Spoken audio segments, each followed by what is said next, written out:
All right, welcome everybody to the stream. There's a lot more people than I thought. Oh my god. Okay, so welcome. I'm a little nervous because it's been a while since I've done a stream. I usually do Twitch, so YouTube is the first time. How are you guys doing? You might have noticed already, if you're a stream enjoyer, that we got a new intro, which is not new. It's actually like from a few years ago, but I finally got to use it because I've been trying to update the stream for a while. But anyways, how are you guys doing? I think everybody's time zone might be a little crazy. I try to hit for, you know, the US. I'm in Tokyo, so right now it's like 10 a.m. for me. But hello. I don't know how much like latency there is either. But anyways, I'm excited. So if you're not aware of the streams and this is your first time, welcome. Today we're going to talk about EP things like EVO EVO, and we'll try to go over like some of the releases throughout the year, because I had a few. I've had Love Record, maybe even My Life if we go for that. But nice 2 a.m. here, 9 p.m. Let me get a sip in. Okay, so you can also hear in the back I have a little theme that I worked on. So anyways, I'll try to go one thing at a time because some of you are new to this. This is my character, Mo-chan, which was designed by Tsuzu, which is in charge of a lot of the artwork you'll see throughout the stream. But it's been a minute. I need to get in the groove of this. So the stream has been updated in many ways. I've had like just small little updates which should make like things kind of fun, etc. But I guess we can start with one of the big updates for the stream, which is all this ties into what we're actually going to do today, which is EVO EVO, and just kind of talking about the process, the music video, because oh my god, the music video, I have worked so hard like for months on it, and there's so much to go over. Thank you Brock Jalker for $50. That's crazy. YouTube goes crazy with the donations. That's so sweet. Thank you so much. So okay, let's get into this. First things first, I'll switch to the main camera, which you'll see is pretty awesome. We got the whole desk now. So this is my little streaming corner, and I have like ability to zoom in all sorts of ways, so we can go over like, usually if you're not aware, I do hardware streams, and so top view cameras are like super handy.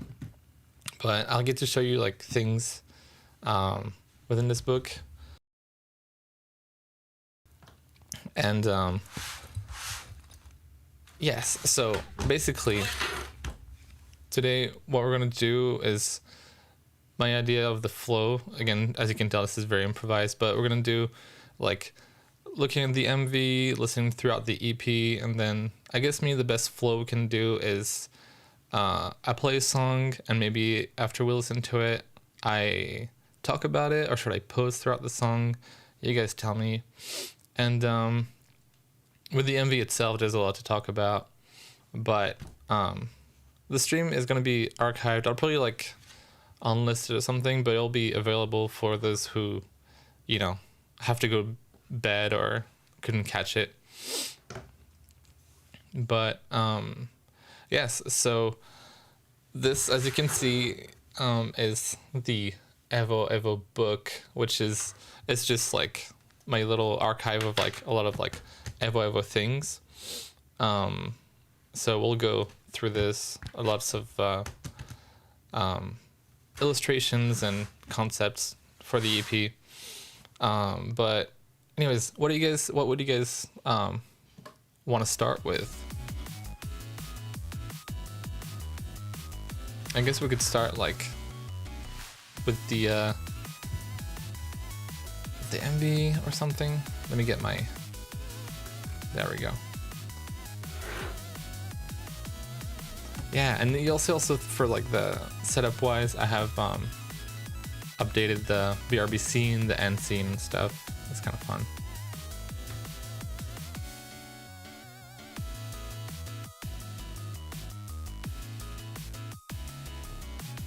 Book reveal? Okay. I guess we can start with this and then get into the MV then. That makes sense.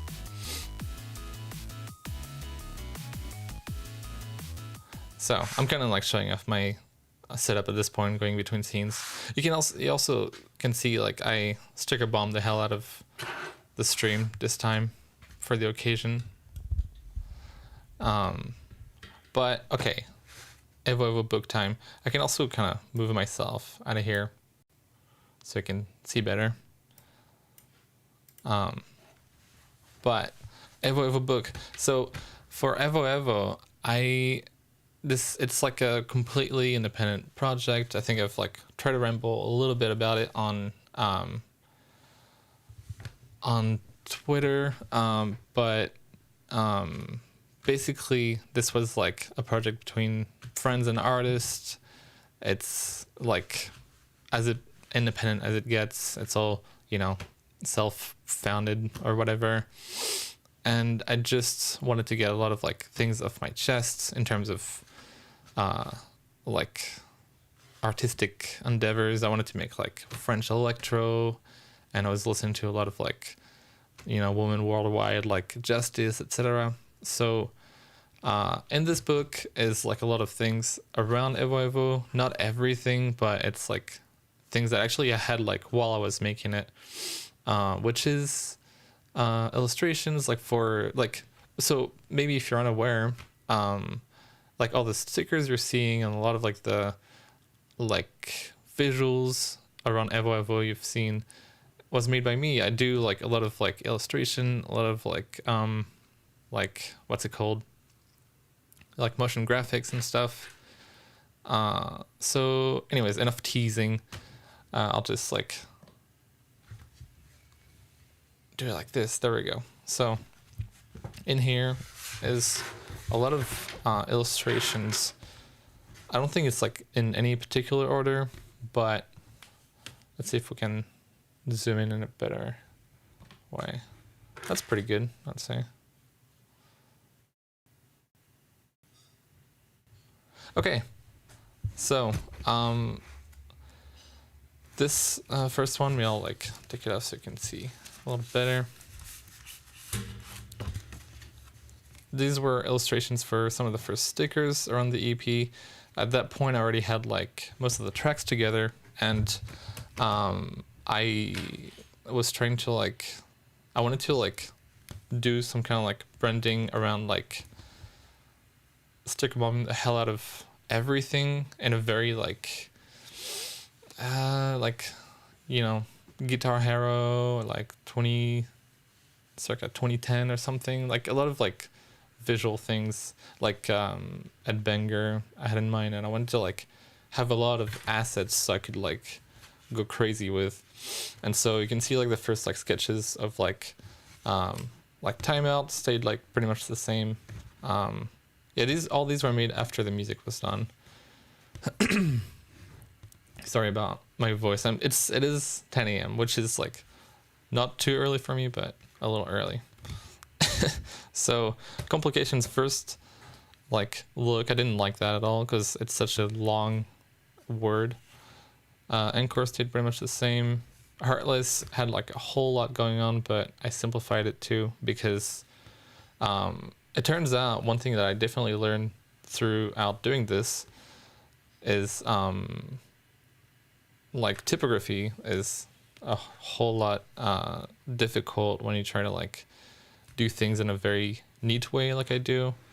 So a lot of things I had to drop because it became too complicated, and I had to do all this like within a week. The whole like schedule, I made myself like a pretty hard deadlines, and I try to like keep it moving as much as I could. So that's like some of the first like stickers. I'm gonna try and go like keep it moving as much as I can, but here we go. It's always really funny to me to think about like being nervous on stream when I usually DJ like nice venues, but something about streaming when it's been a while, I'm like, it's like I'm doing like a project for class. Huge Lamette vibes on EVO EVO. Yes. Oh, Discoholic, hello. How you doing?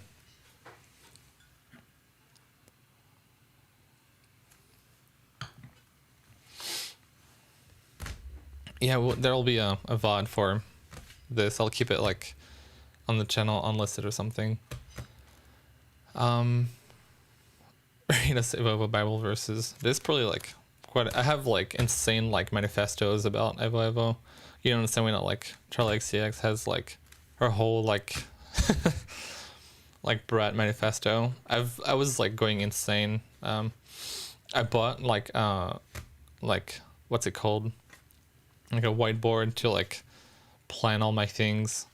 I do a lot of things like just by writing and drawing to kind of like keep it out like on paper somewhere, because like, you know, it comes out of your mind better. But I have like here, that's some fun stuff. So more stickers, ideas and concepts. Some of them made it, some of them didn't. I think there's a few ideas on there. I don't know if I really need to take them out. I can probably just...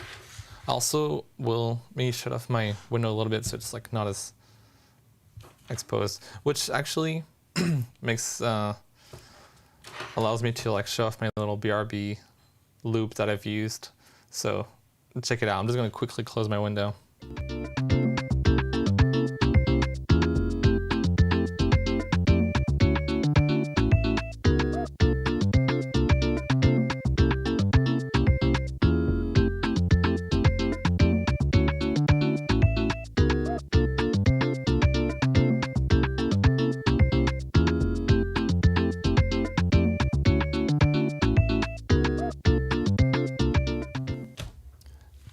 That's better. I like that. Okay. Nice. Yeah. Look at that first drawing of Nearly Human Feeling. I wanted to have a sticker with like a little character. I wanted to have like more like Pua related things, but I figured, you know, with Jamie, this made even more sense. I have also, let me move all this around a little bit.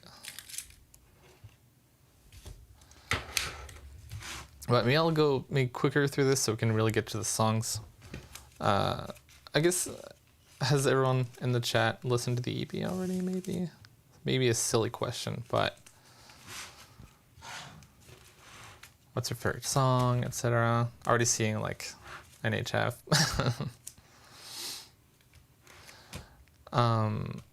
For stickers and stuff, I'm definitely also working on like making them available. I think to me that was like the whole point, was to have like all sorts of like assets, or like, you know, assets sounds kind of formal, like more like things around the EP that people could like celebrate and, you know, enjoy.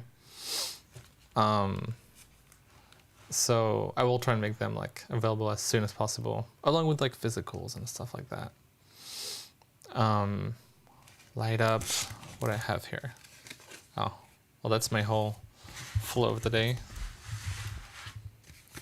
I have these little like notebooks like full of like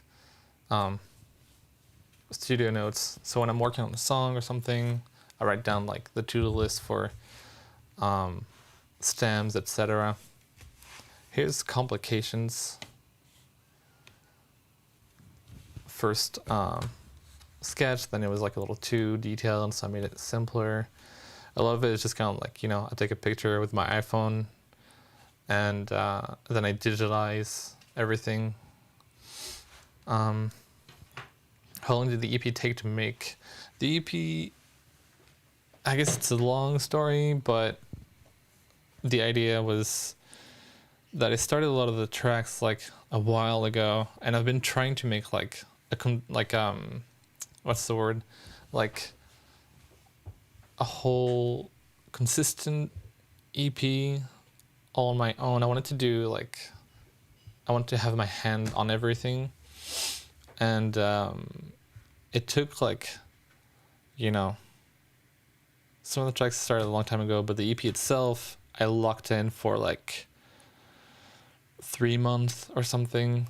Like I had like a bunch of like whips, some tracks were finished, some tracks were not really finished, without including mastering and mixing.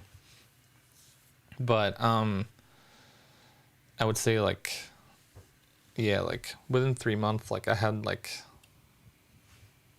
an idea into like a finished thing. But yeah, illustrations, more concept for complications.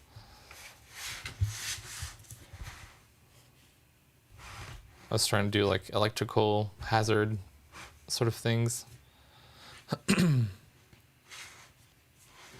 Curious how much of the EP sounds was hardware versus software. A lot of things throughout the EP were like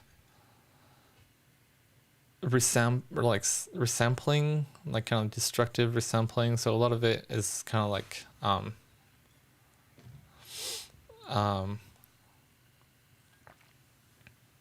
like directly from my like Eurorack, which I have on the corner now. A lot of it from my Prophet synthesizer, which I kind of use as my main like big sound. The GX3B2, which is like a synth I've always had, like a Roland. So a lot of like hardware synth, a lot of like the light up harsh electro basses were made like with the MINITAUR. So it's a lot of that, and then a lot of processing to kind of like enhance all the stuff. But I use like this kind of like hardware because you can get like a lot of like through like the analog like processes of like synths or whatever, you get kind of like less predictable shapes, which when you enhance with software can get really like unique and fun. But there was also a lot of like software involved, as much as like you could imagine, like your like basic like keys and things like that. A lot of I would say a lot of like emulations of like synthesizers and stuff like that. I'm trying to think of like, I guess I used a bit of Serum, but for a lot of like the sounds that are like in front of everything is usually like hardware. And a lot of the EP, like Timeout, Complications, Heartless, probably like all the tracks are like basically made out of like a music loop that I wrote, and then I resampled it. So kind of making my own bank of sample.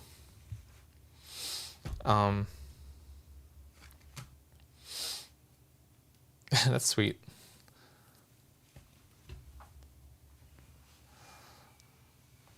Yeah, let me try and read through the chat a little more.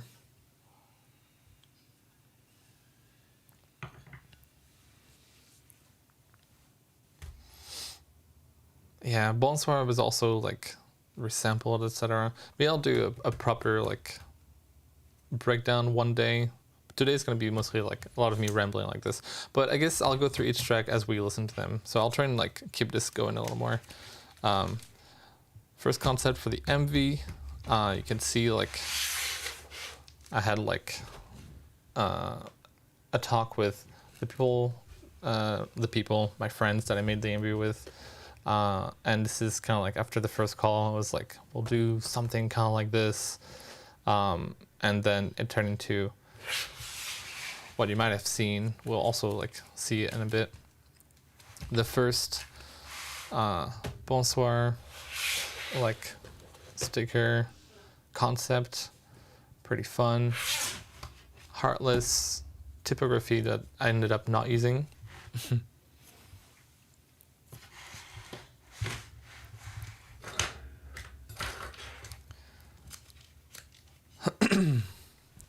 Yes, Pio is the character on the cover.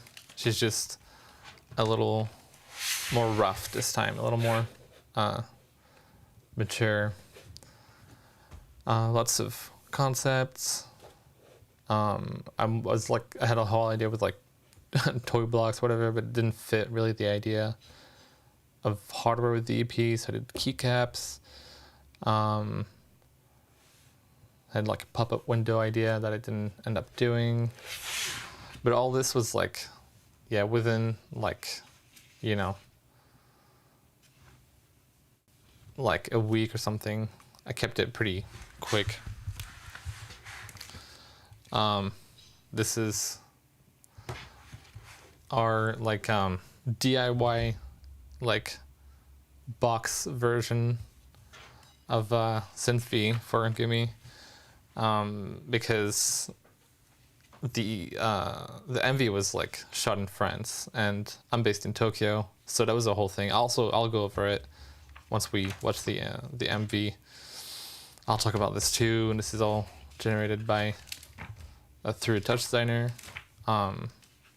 So yeah, how about we just kind of like start listening, do the actual listening party and not the rambling party too much, and check out the MV, and then I can like pinpoint at things, etc.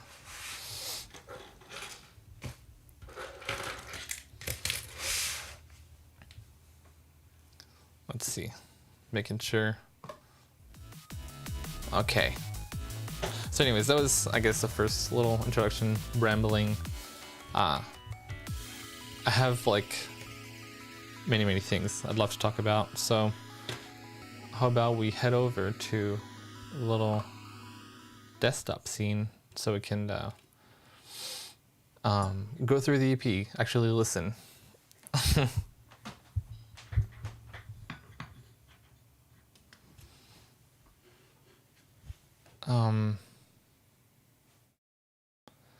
Do you use any specific headphones for mastering?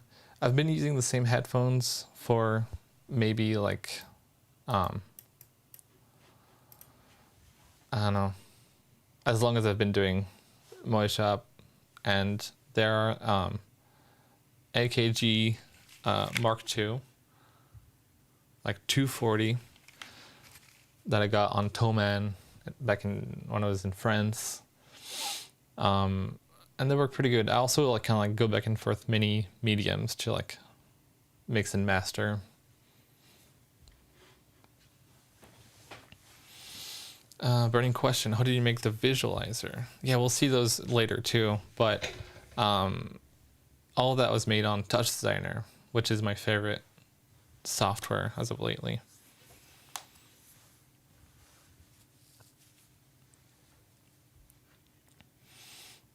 Your shot where you messed with the Zeptocore lives in my head ran free. I did more Moe Shop breakcore. Yeah, I love this thing. I'll also be doing like streams like this where usually I do hardware things like this, so, or like with this setup, I mean, so definitely look forward like a Zeptocore stream. But anyways, I'll just start timeout. Should we like, you guys tell me, should we just go through the whole track and then I kind of go back and talk about specific things of the track? I've never done a listening party, so I actually don't know how it works.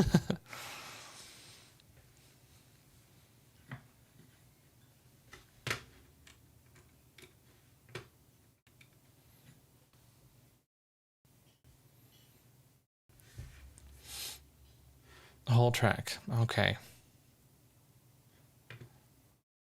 Should I pause? I'll go through it. Yeah, song by song. Okay, yeah. I'll play the whole track, then I'll talk about things about the track. Let's do that. Okay, so first track of EVO EVO, Timeout, featuring Onono. So here we go.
All right, Timeout, the first track of EVO EVO, which I think also was the first track that was finished of EVO EVO. And along with this whole MV, such a crazy like process we had. But again, all this so insanely fun to make. But yeah, so Timeout, oh my god. So this is one of the first like tracks that kind of like defined the vibe I wanted to go for the EP, which is like really French. I had been like trying to make like a track with Onono for a little bit, and once I had like the concept for the EP like worked out pretty good, I kind of like started sharing the ideas with them, and I just yeah, we just kind of like the way it actually worked for this track is I had the whole instrumental, and this is how I usually work with people most of the time, is that I have like a whole track kind of ready, a whole idea, and I send it off to them, and I'm just kind of like, here's some keywords, etc., but like do whatever you would like. and I've always had like the best results that way. And with Ono, it was like, I was really surprised because she went for like the whole, you know, like autotune, kind of like very French robotic approach, and it like worked so incredibly well. That was not even anything I had particularly in mind. I was just like really curious to like work together, but it turned out to be so French, and I tried to process the vocals as like, you know, crunchy and like full of like phaser and all that stuff. And with the track itself, I think it worked out like really well. There we go. I think I can go through. But oh my god, I feel like there's so much to talk about. This stream is gonna be like 7 hours long. I'll try to like keep it brief.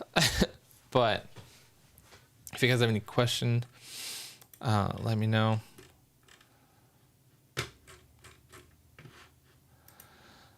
But yeah, like the way like this track came together too was from just a short music loop that I then resampled, and actually working on a track earlier this year, which is My Life with Kafu. I made, this is related in a way, but on that track I made a hardstyle kick properly for the first time, and I learned a lot about like nerdy mixing things, like working with like bass and the phase of the kick, etc.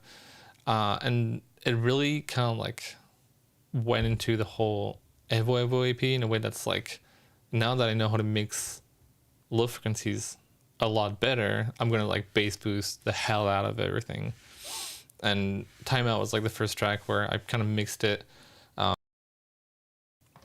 in a way that was like, you know, as bassy as possible. Again, a lot of the stuff I do can't like necessarily recommend because I don't know what the hell I'm doing, but I'm basing it all off by ear. So I don't know, lots of bass equal good, maybe. So yeah,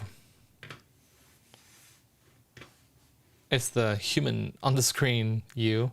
This is, oh no, actually, if you're talking about this part, which funnily enough, this, so let's see, let's talk about the MV. This whole location, I guess you can kind of see it here. This is 100% real. It was shot in Paris, and I wasn't there for it, but I was working with my friends. They're in a band called Losers, which are so insanely good. They're both like French guys, and we've been like friends for a very long time, and they kind of helped kind of like manage everything in Paris, and you know, from like looking at locations, etc. And so all of this that you're seeing is like, this is real, apart from like the stuff on the screen that was put in post, because that was like the most practical way to do this.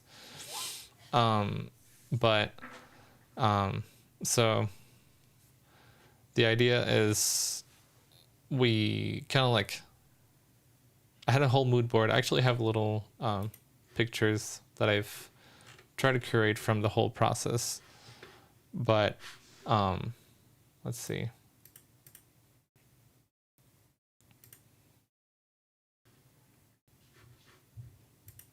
Here we go. So you've seen already the first like concept of the whole installation, which is, sit down here.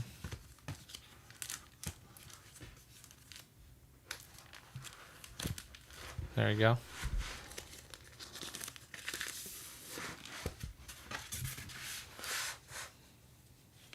So this is like the first call rough idea, like, okay, I want to have like the whole EP is like electro hardware. I want like the MV to be like just hardware, not in any kind of you know, necessarily cyber way.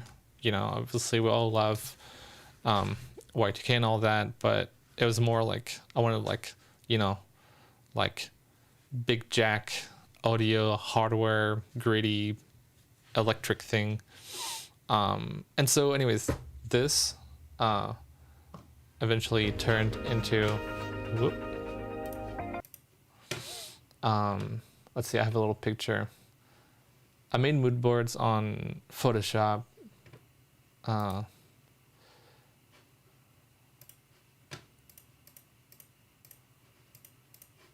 Yeah, there we go. Installation.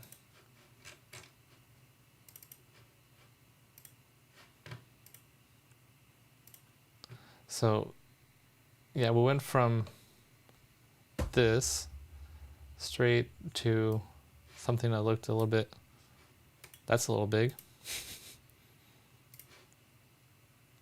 a little bit like this. So you can see like the idea for like, you know, kind of like a mess of CDs, a stack of stuff.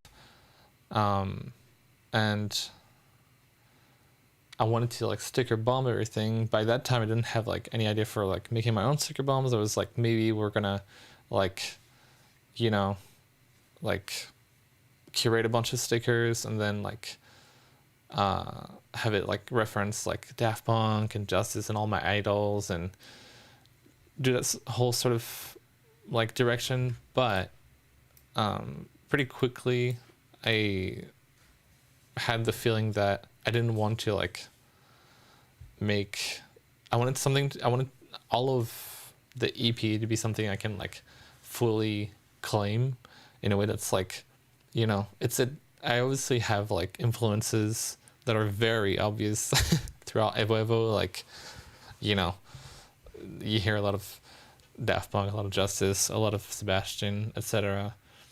So I didn't want to be like too on the nose. It's like, okay, you know, it's all a reference and a tribute almost to my idols, but I don't want like to have Daft Punk in the MV or anything like this. To me that was like too direct. I was like, I want to create a whole thing around it, which is when I started like having ideas for stickers. And so this turned into something like this, still like in a process of like trying to figure out if we're going to do our own assets, etc. So you can see straight up like Daft Punk posters in the back. I came up with the whole idea, which I don't know if it really came through in the end, but I wanted the whole installation to be heart shaped in kind of like an anamorphic way, if you can kind of see it. So you have Ed Benger, kind of like poster around here, Interstella, more Daft Punk, Mix Mag. And I wanted to have a reference to Nearly Human Feeling already.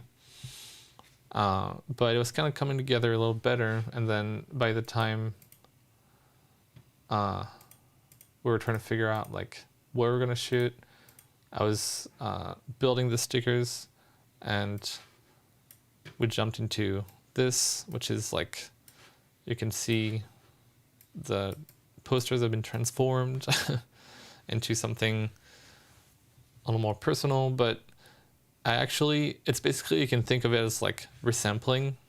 Let me just, there we go.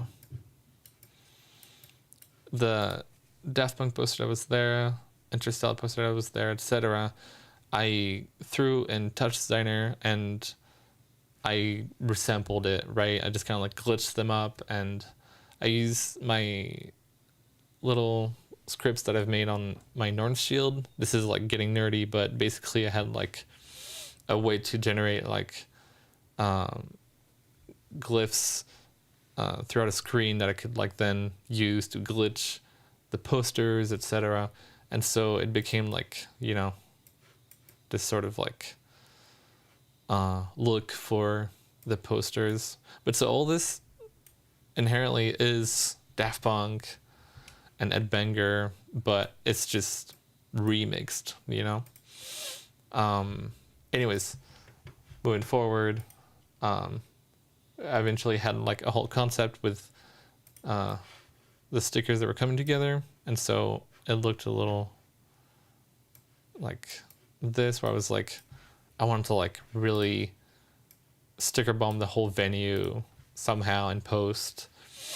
And we didn't know if we were gonna have like this nice venue that I ended up like shooting at compared to the like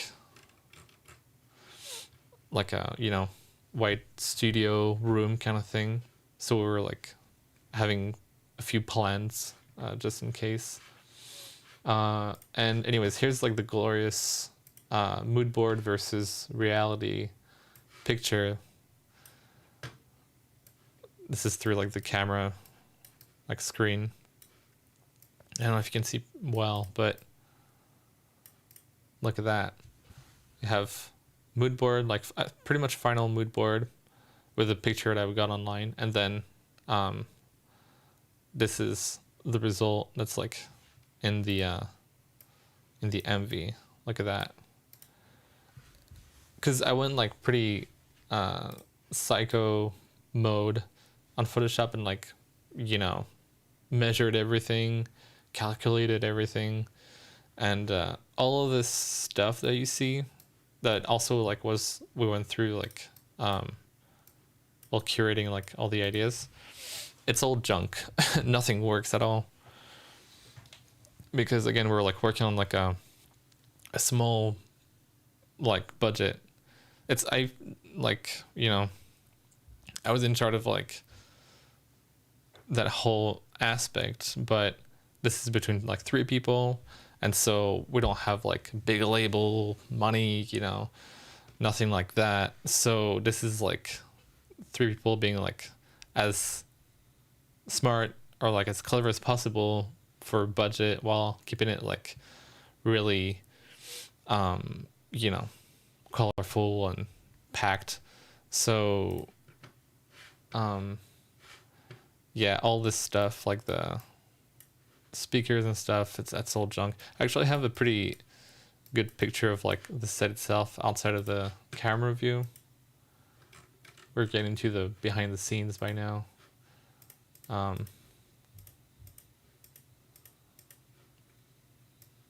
move on eventually to the next track. Timeout just happens to be the one with big MV, which we worked so hard on.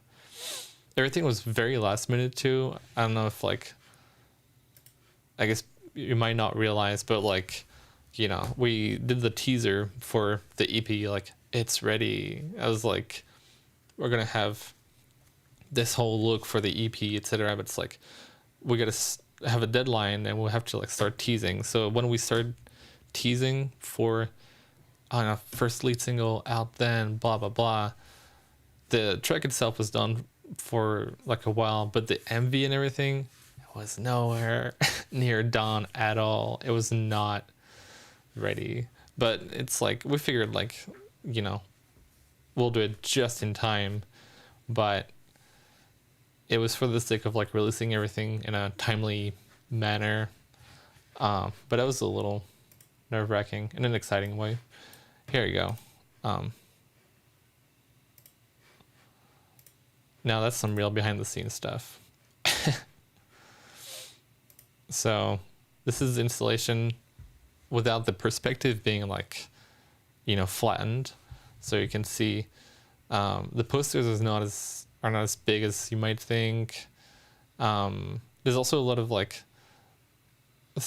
details like in the magazines on the ground that doesn't really come through the MV. But it's still like fun, like trivia. So for instance, a lot of like the magazines on the ground, I think I have a good picture of that.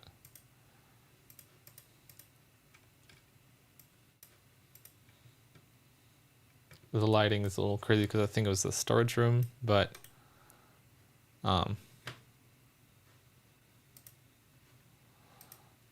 so yeah, it was like a lot of like magazines that I have here in Tokyo in my room, and I was like, I took like I used actually this camera that I'm using right now, right here, and I took like pictures of my magazines. So actually, I guess I can show you because they're in my room, but as you can see, there's like Justice, Miku, a little bit of K-On! That's actually in the MV. I think, I wonder if you can see it. Let's see.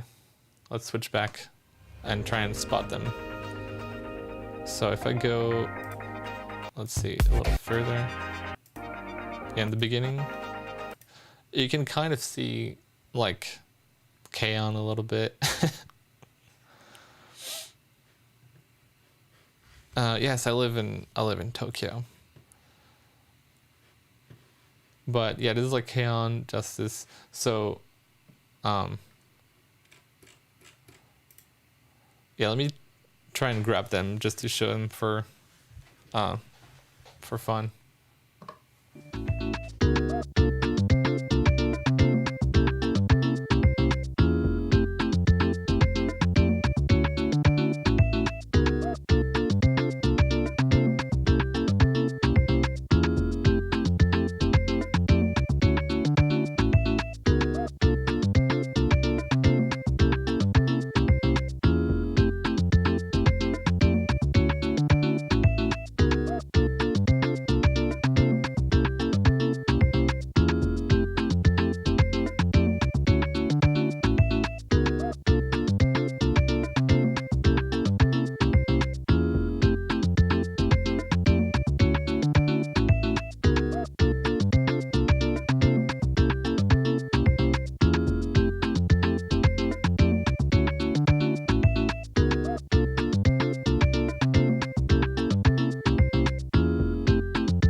Jeff Snack and Track Mini streams on YouTube when the good old days. I want to do more gaming streams when now that I have more time since I've actually finished an EP. Who knows? But check it out. Yoink. Here's the real deal. I do a nice spread. I don't know, it's kind of fun. It's like a lot of like the ideas, even throughout the EP, visually were just like things lying around my studio. And I wanted to have I wanted the installation to be pretty much like, you know, if we're gonna reference anything, I want to reference something that's like closer to me, right? So K-On!, which is where you know, my whole personality started back when I was a teen. Which is also the whole reason, maybe, if you're unaware of even why I'm called Moe Shop at all, or why my first EP was called Pure Pure. This is the source.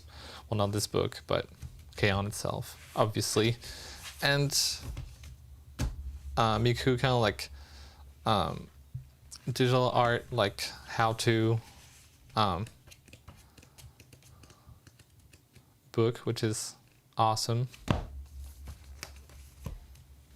And it's just this like interview, like magazine, all in French, because I am French.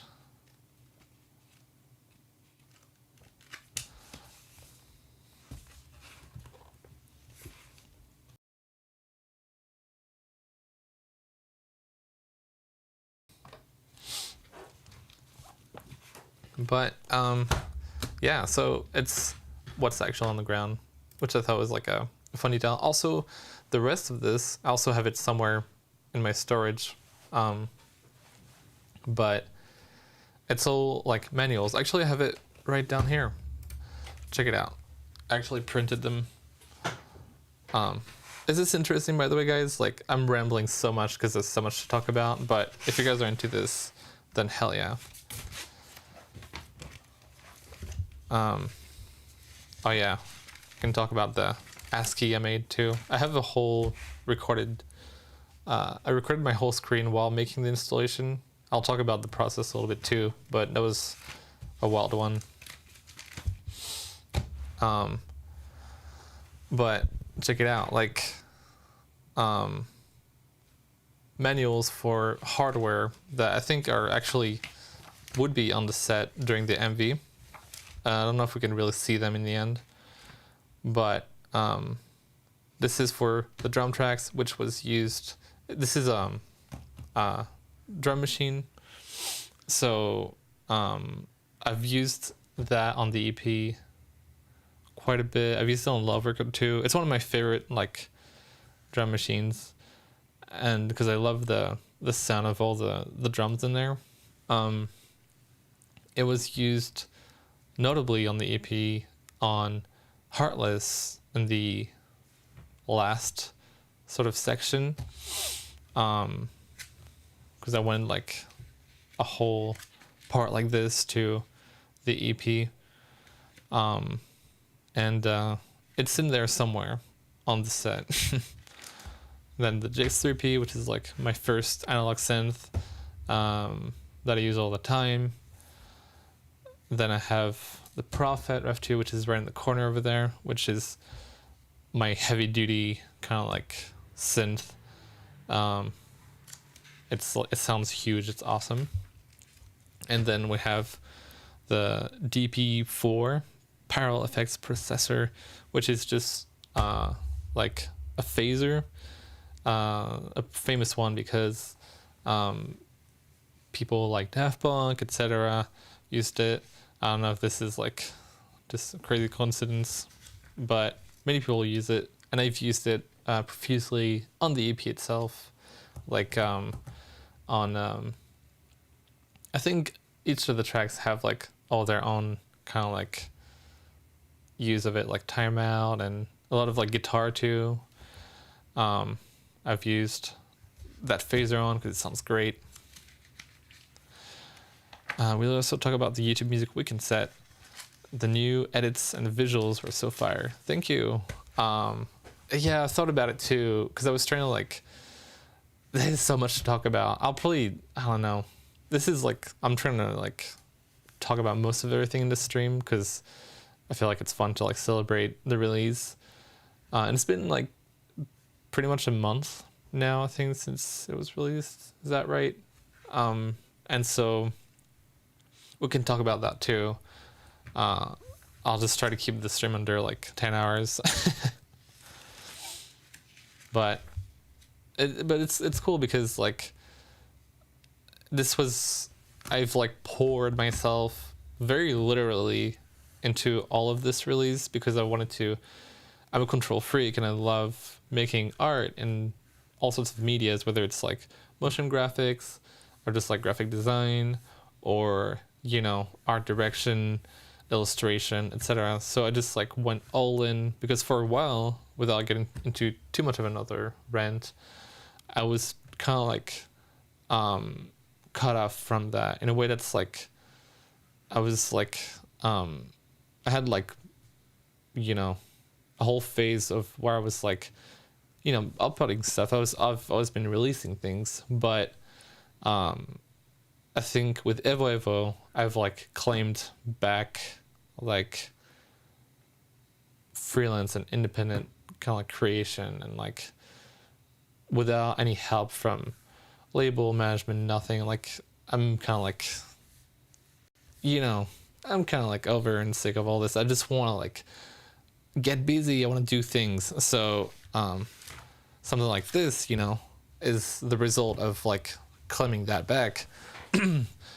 Just like writing little scripts, and then I glitch it up, and I get to do like all these sort of like fun hobbies, and I get to like channel that into my actual work for releases. So it's like a lot more fulfilling, I think, as an artist. It's like I get to do, because I love making music and it's definitely the main thing, but I also love motion graphics, graphic design, illustration, etc. And I was like not really doing any of that because, you know, my setup and mindset was really different.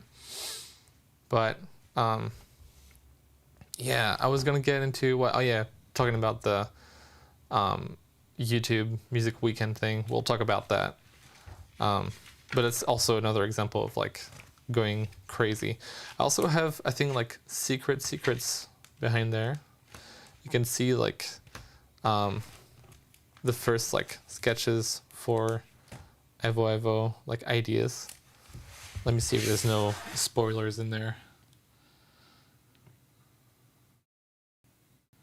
Yeah, I think it's pretty much like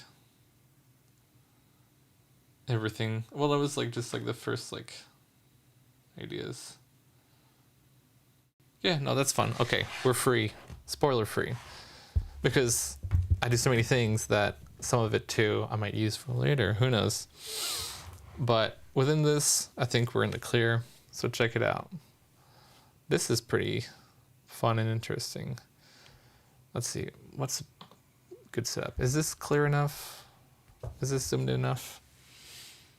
In terms of music, this is My Other Rent. It never stops. There is so much music.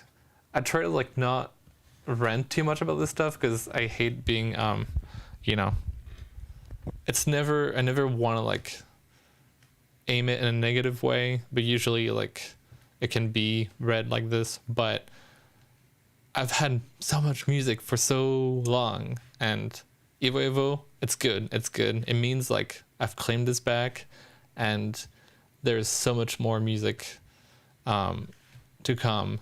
But in the sense that I have a lot of music in my hard drive. I have a ton of music. It's just a matter of like making it all sound, you know, consistent and release ready, but the ideas have been there for a long time. Anyways, it's all happy thoughts. So this is, oh man, is it that long ago? So you can see like I was, whoa, wait, that's like almost a year ago, isn't it? So you can see I already had like concepts and ideas for EVO for like a long time, but the production of it, like really locking in, was generally within 3 months before the release. But this is like kind of like floating ideas that I've had for a while. But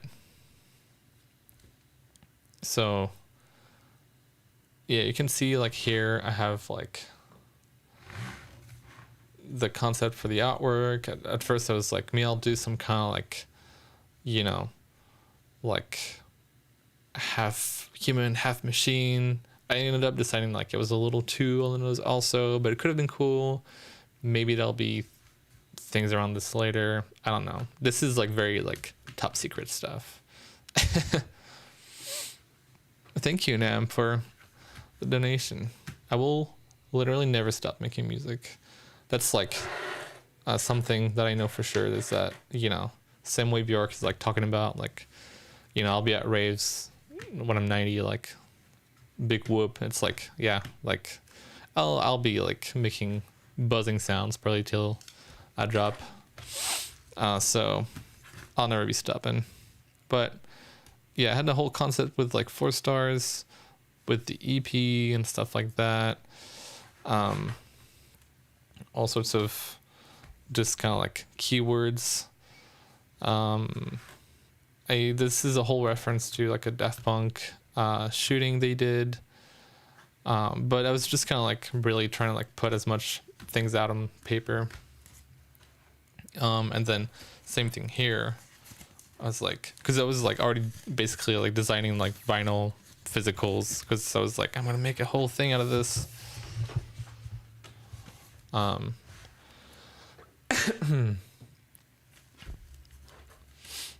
so I had like, at first I was like, is it gonna be like kind of like a floppy disk themed thing around the EP? And I ended up going for like CD, because CD makes more sense.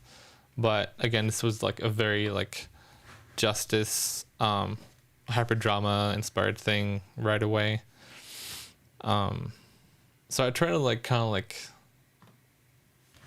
manage the way I was presenting the EP as much as I can, to like not be like I love Daft Punk and Justice, yay, this is the Daft Punk Justice EP, you know. I was like, this, I want to claim this and be like, okay, this is my thing, but my references are obvious.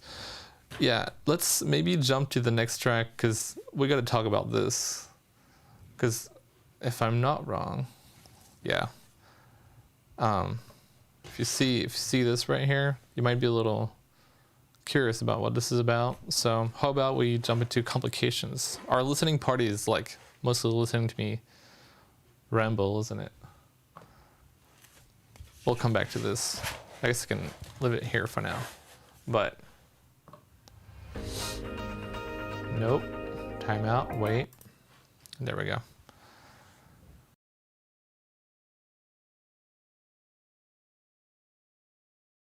You can see my character trying to sip on water in the air. Well, will there be a physical release coming soon? That's also in the works. I can't do concrete promises, but it is being worked out. It is my goal to do physical release, obviously, in a way that's also like very, you know, accessible in the US, because a lot of sweet fans are from the US, and it's been difficult, almost infamously, for my releases to get physicals, and a lot of my stuff is very limited. But yeah, where did the vocals for Complications come from? I did it. It was me. It's all me. Like, well, you know, Complications, Heartless, Light Up, like, it's all my vocals. So here we go. I think I have this ready. Should we jump right into that track? Finally, the second track after like, oh my god, like an hour of streaming. I'm sorry, guys. I'm rambling so much.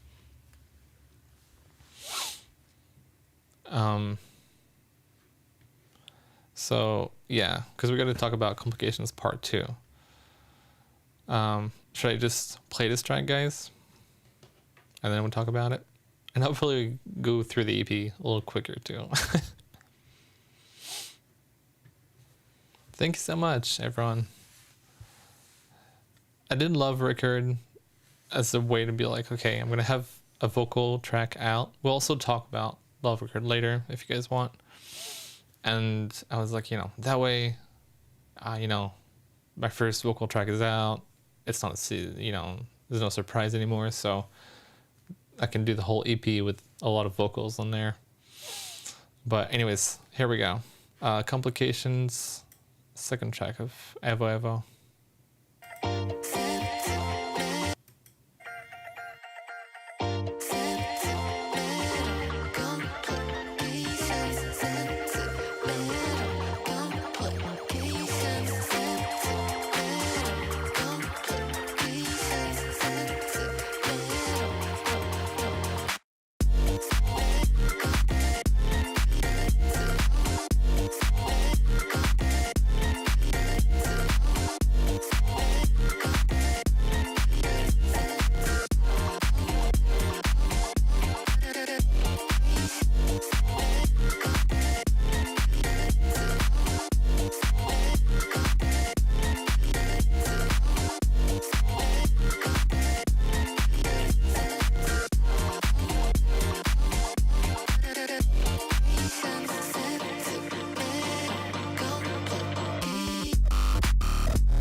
All right, complications. Second track of EVO EVO.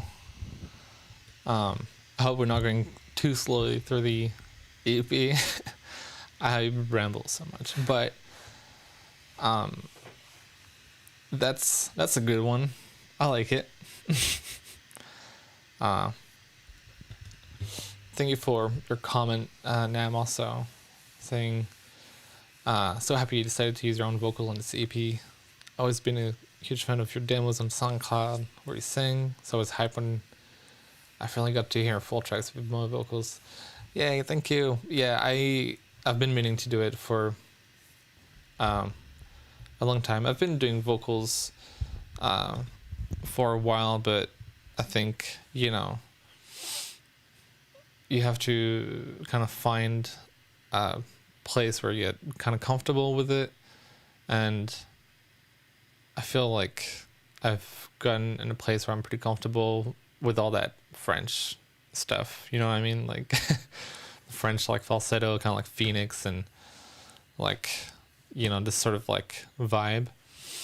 And yeah, complications, very second track, I think it was, I can't remember the order of like what I made first, but I think it was a little later in the process.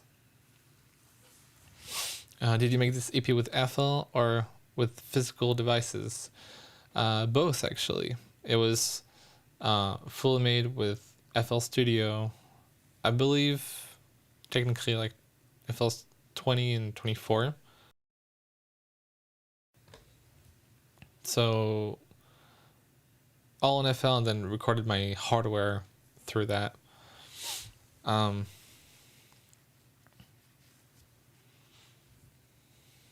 What gave you the confidence to use your own vocals?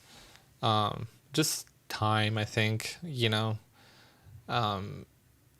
because for me, like, I'm a track maker, right? I don't necessarily like try to like perform or anything like this, so I can just be in the studio and take what I need. Even like with guitar and stuff, I use a lot of guitar in the EP. I play pretty bad, but I can sample what I need, kind of thing. So with vocals, it's kind of similar. In complications, I am singing in English. It's for a lot of the tracks on the EP, I went for the kind of like gimmicky, like, you know, few words. You know, I didn't want to like, with Love Record, I played more around like, you know, songwriting, I guess, like lyrics. With the EP, I was like more focused on the sound and the feeling of it. So it's just English, and I'm just, you know, singing sentimental complications.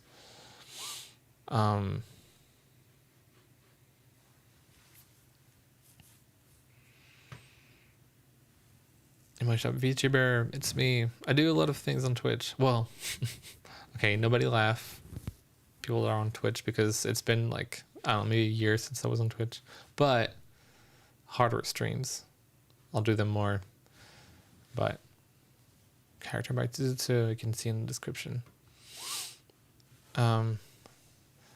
I didn't get to ask this during Timeout. Do you mind saying if anything inspired you for the lyrics of Timeout, any theme or story? Timeout, that was all on, I don't know. I was kind of like, I think I might have like shared the concept of the EP and keywords and the vibe, etc. But I left that to, I don't know, and that kind of like also gave me a good idea of like how I wanted to structure the EP, going from like, you know, there's a whole theme, and I'll let anybody kind of like have their own interpretation of it. But it kind of like, I was like, this is a good like beginning for the EP, and it just kind of worked out. It's how I work with most people. It's just kind of like, here's the thing, and you do your thing. But that was all, I don't know. And it was really fun, like for the MV of Timeout. Also, I forgot to mention this, too much to mention anyway, but it was shot like pretty much right here. I can actually like point at this wall over there. It was shot against this wall, and we like got enough footage, and then I processed the hell out of it on Touch Designer, etc. But in the midst of like doing all this, I got to like show her like my Eurorack, and we were like nerding out about, you know, gear and talking about all sorts of music stuff. But it was a lot more like, because sometimes it depends on the context of making a track. A lot of the time I work with people and I don't necessarily like even see them for the track. Maybe you just see them in the studio or something. But with EVO EVO, it was very like, I was really directly involved with everybody, as much as I could. In this case, like she was in town, so we got to like meet up. But that's another aspect I love about the creation of the EP, was like, we're just, you know, like artists hanging out, like this is fun. And I got to like try and pill her as much into Eurorack. But anyways, Complications part 2. Yeah, what the hell, what is this? This has to do with something that is a big EVO EVO twist, trivia. You can like brag about it to your other EVO EVO friends, if you have any EVO EVO friends. By that I mean Complications part 2. Here's the spoiler. This is Encore, and it didn't have a name just yet. It's called Complications part 2 because Encore is a resampling of Complications. Oh, here, I have like a handy pen for this. So see this? The way Complications was made is, I made a short music loop, like most of the tracks on the EP, and then I resampled that into the track that it is. And with Complications part 2, I think within the project itself, I used the same like sample, and I sort of had like, I was trying all sorts of things, and I had this nice loop that you hear in Encore. And that just kind of like turned into like more like, I wanted to do like excuse me, like fresh Daft Punk fresh sort of thing, where it's just kind of like a very short loop and it comes in very slowly, like it fades in, and then, you know, you just have some drums, but it's very like moody, and that's why like Encore was like this for a while. You hear like that part at the end of the track, or I guess a little bit in the intro too, and then very last minute for Encore I ended up going for like very punchy drums. But that's your trivia for Complications and Complications part 2. I was gonna call it part 2, I think, for a while, because I like Phantom part 2, for like Justice Cross kind of thing, but you know, I ended up with like Encore because it was like last track. It makes sense. Can you play the sample? Because it's not competing that the two are that different. I know, I should have like, I thought of preparing this. I wonder if I can quickly snatch it from my Dropbox maybe? Who knows? I won't take too much time doing this, but I wonder if I have that anywhere. I guess I could play them next to each other a little bit, but do I have the stems?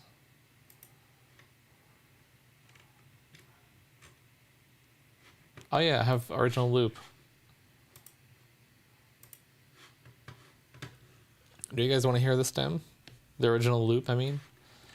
I guess it's like, because I try to like keep these things kind of like, you know, gotta keep the magic, but also I think that's perfect enough space for this. What is that one? Stems, and then that's the vocals. I see. I don't have any EVO EVO friends. Make some here right now in the chat. Okay, here's the loop. Let me see if I can just drop this in OBS or something. My very professional streaming setup.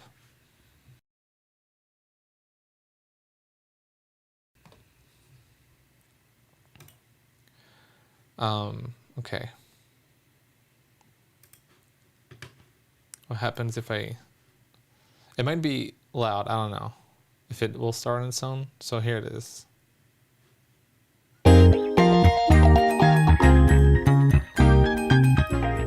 Is this outputting? No. Hold on. I'm gonna turn output. Okay.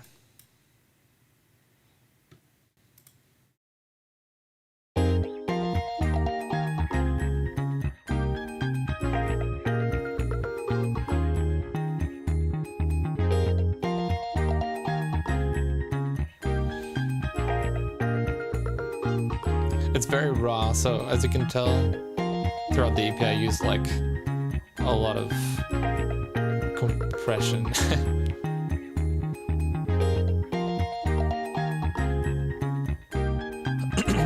And that guitar phaser sound, that's like DP4. But there we go, and I think, yeah, the vocals, I have the stem too, but it's supposed to be layered on top. It's just some stems, but the idea is like this turns into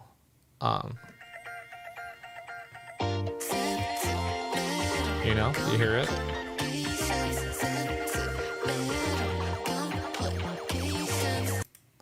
and then we'll go through the EP, but jumping to Encore,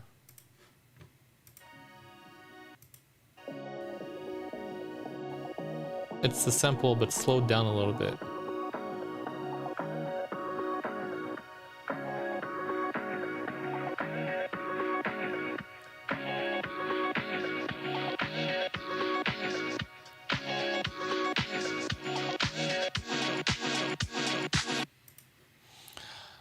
No drop.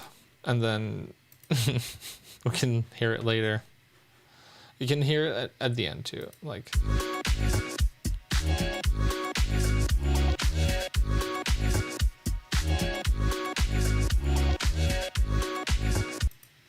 Right? So do you guys kind of see it? I don't want to reveal too much, but that's like one of the sorry. One of the things. Also to start playing again. But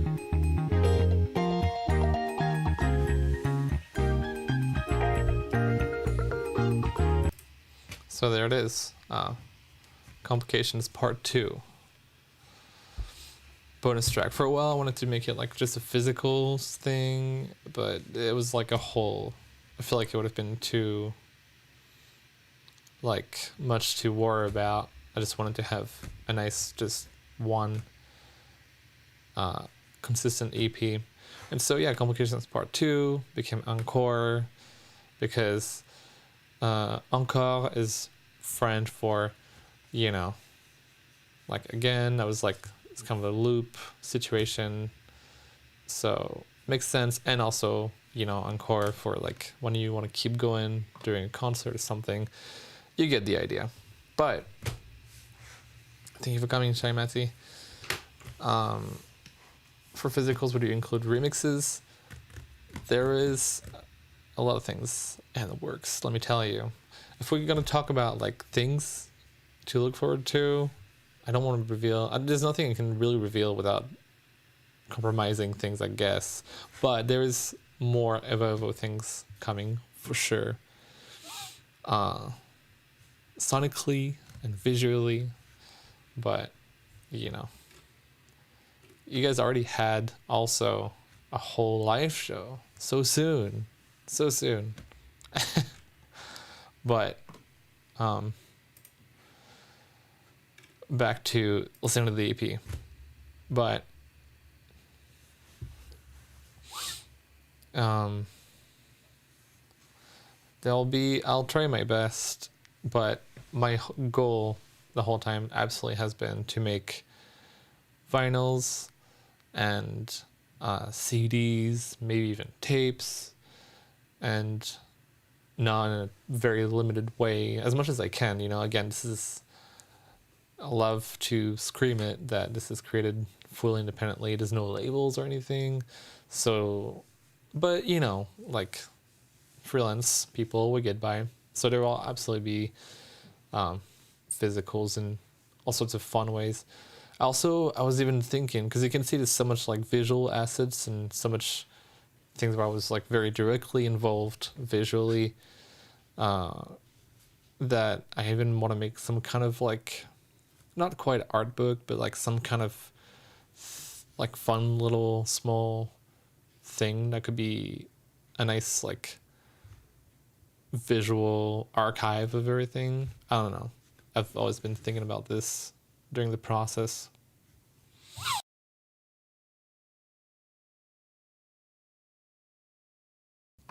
So, yeah, anyways, Heartless, let's go.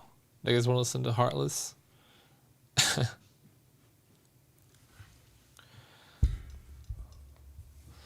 That English is so good for a French speaker. I know. It's my party trick. One time, and here's my funny anecdote. One time I think it was in LA, I took a taxi to a hotel for a show, and I was speaking like this the whole time, and only by the end of it, it was revealed, because, you know, it was assumed, like, you know, by the end of it was like the nice person was like, well, so what part of like California are you from? I don't think I really give California. I was told one time I'm giving Midwest.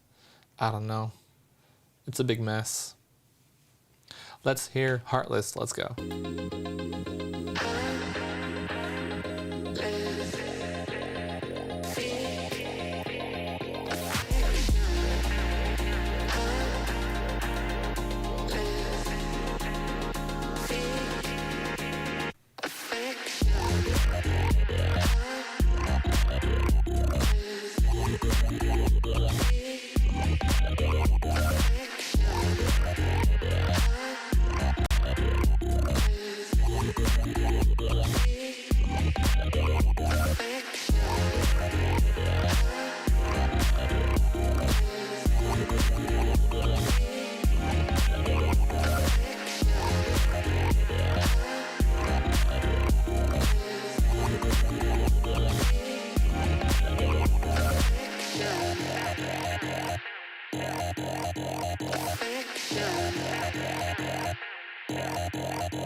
Yay, this is Heartless. So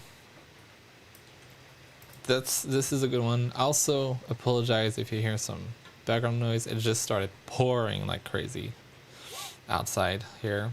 But Heartless, it's one of my favorite, maybe if it's not so obvious already that this is a very much like a Justice, very influenced track. I was listening again to like a lot of like hyperdrama, like the new Justice album, and a lot of like the Women Worldwide, which I love. Their like live kind of like album of like mashing up all their old stuff with the newer stuff. And like I think somebody already kind of like mentioned maybe on YouTube. I've seen a comment that was like, sounds a lot like Love SOS, you know, if you know this one. Absolutely. I think I was not even lying to myself. I was like, this is just kind of like almost like my Love SOS tribute. Maybe the French aren't all that bad. This is the best compliment I can get, honestly. But thank you, Felix, for coming. Can I see the sample for this one too? Let me think. I don't think I have it on me, but it's well, who knows? Let me see. I don't think I do though. I might do more, you know, next streams, like talking about breaking it down more technically. For now, we'll just stick, I guess, to the general ideas. But yeah, this one I wanted to do big, like, you know, it was my first time trying out like these kind of vocals, you know, very falsetto. I definitely like, you know, have a few recordings, voice is cracking. I'm not good at this, but you get the right ones, and you know, I treat it like a sample. You just kind of like clean it up, etc. And I had like, I think Heartless was one of the first tracks. I think even before Timeout, because Timeout was very early on, but Heartless was like the first track I think I made, or I was like, I want to make a whole French EP. And it just had like, I wanted like all sorts of like, you know, yo-y kind of big robot sounds, etc. And I just went for like, I used my MINITAUR, which is, hold on, let me grab it actually. I'll show you the main piece of gear. I think it's on a lot of like the tracks, but let me grab it real quick.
welcome back with the original sample of Complications.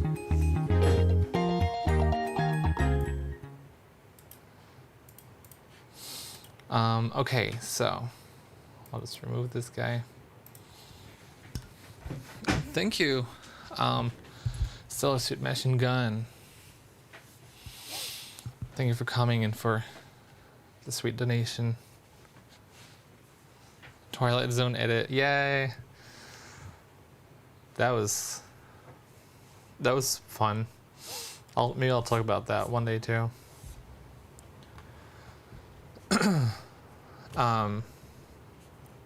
But check it out. So MINITAUR.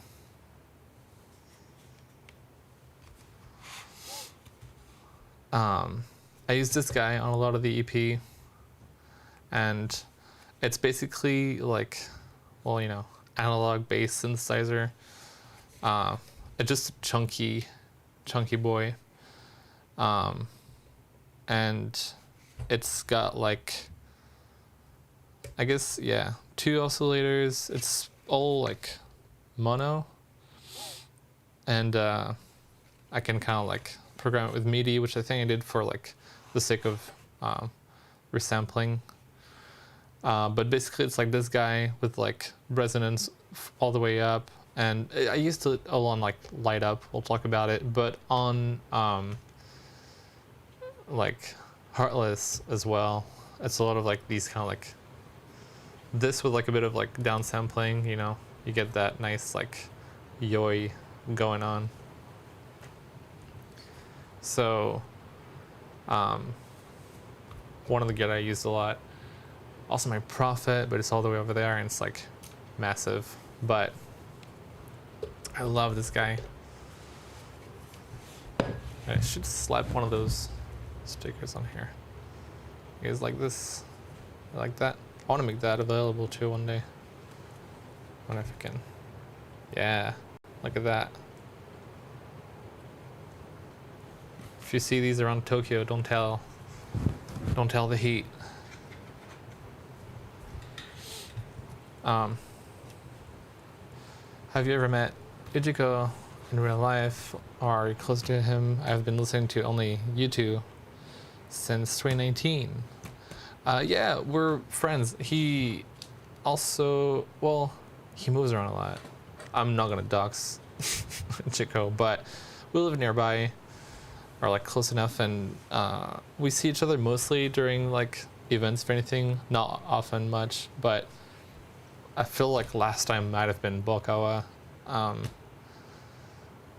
But we've met each other in real life many times before, and every time we made, well, when we made Pastel and when we made Fashionista, I just went to Ujiko's studio both times, and we just kind of like jammed.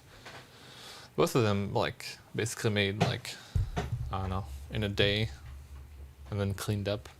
But I love Ujiko. He's a very chill person and meme lord. Anyways. Whoop. Heartless moment. So, should we jump into Bonsoir?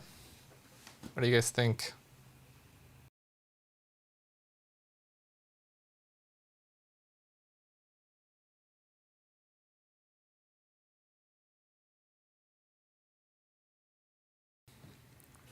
Don't worry, I'm just sipping.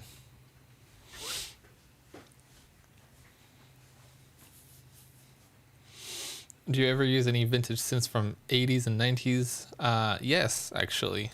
I think like I do on most tracks, I've used the GX3B, which is 83, I think.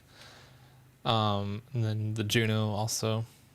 But all right, Bonsoir. You guys ready? Let's make MV. You guys heard it. Heard it first. That'd be cool.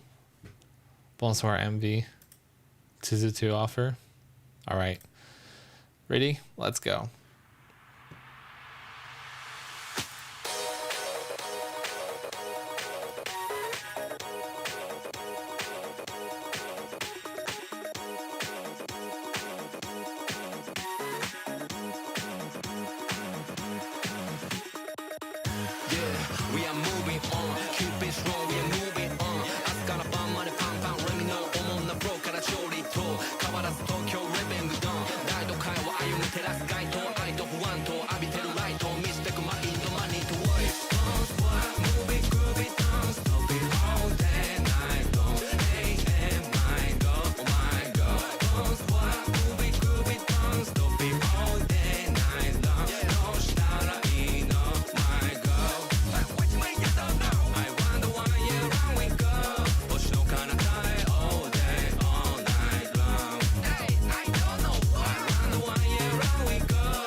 そうMoe Shopフロアが燃えてよ音もフォトも全てが漏れてよミストの遭遇これは危険そろそろアップデートしよう人間せやゲームファンタジーがマジか分かるいつか禁断の実を食ってよデスピルローディンまだ足りねえ Put your hands up タッチする定め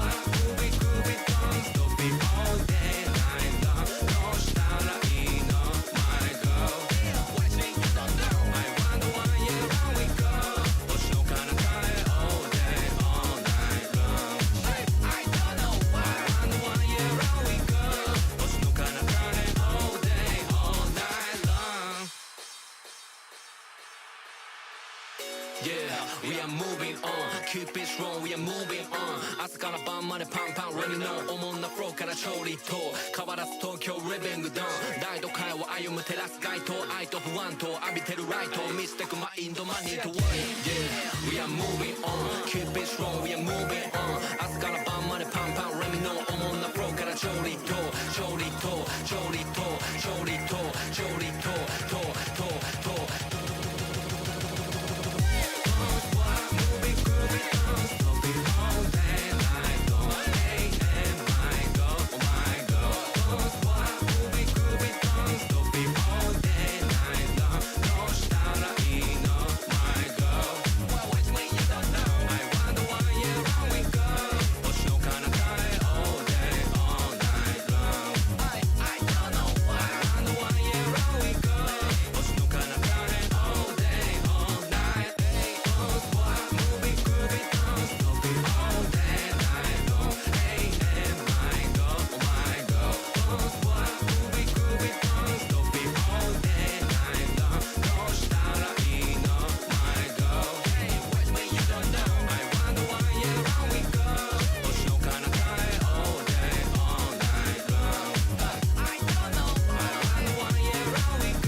All right, bonsoir. Now that's a good one. I can for that one, you know, I will use my brand new feature, I think, on the stream. I think it works on this scene too, but let me see. Yeah. Now that's a banger. Sorry. I'm sorry, but yeah, bonsoir with On Juicy. This one was like, I mean, the whole EP, you know, you gotta like what you do, because otherwise what's the point, you know? But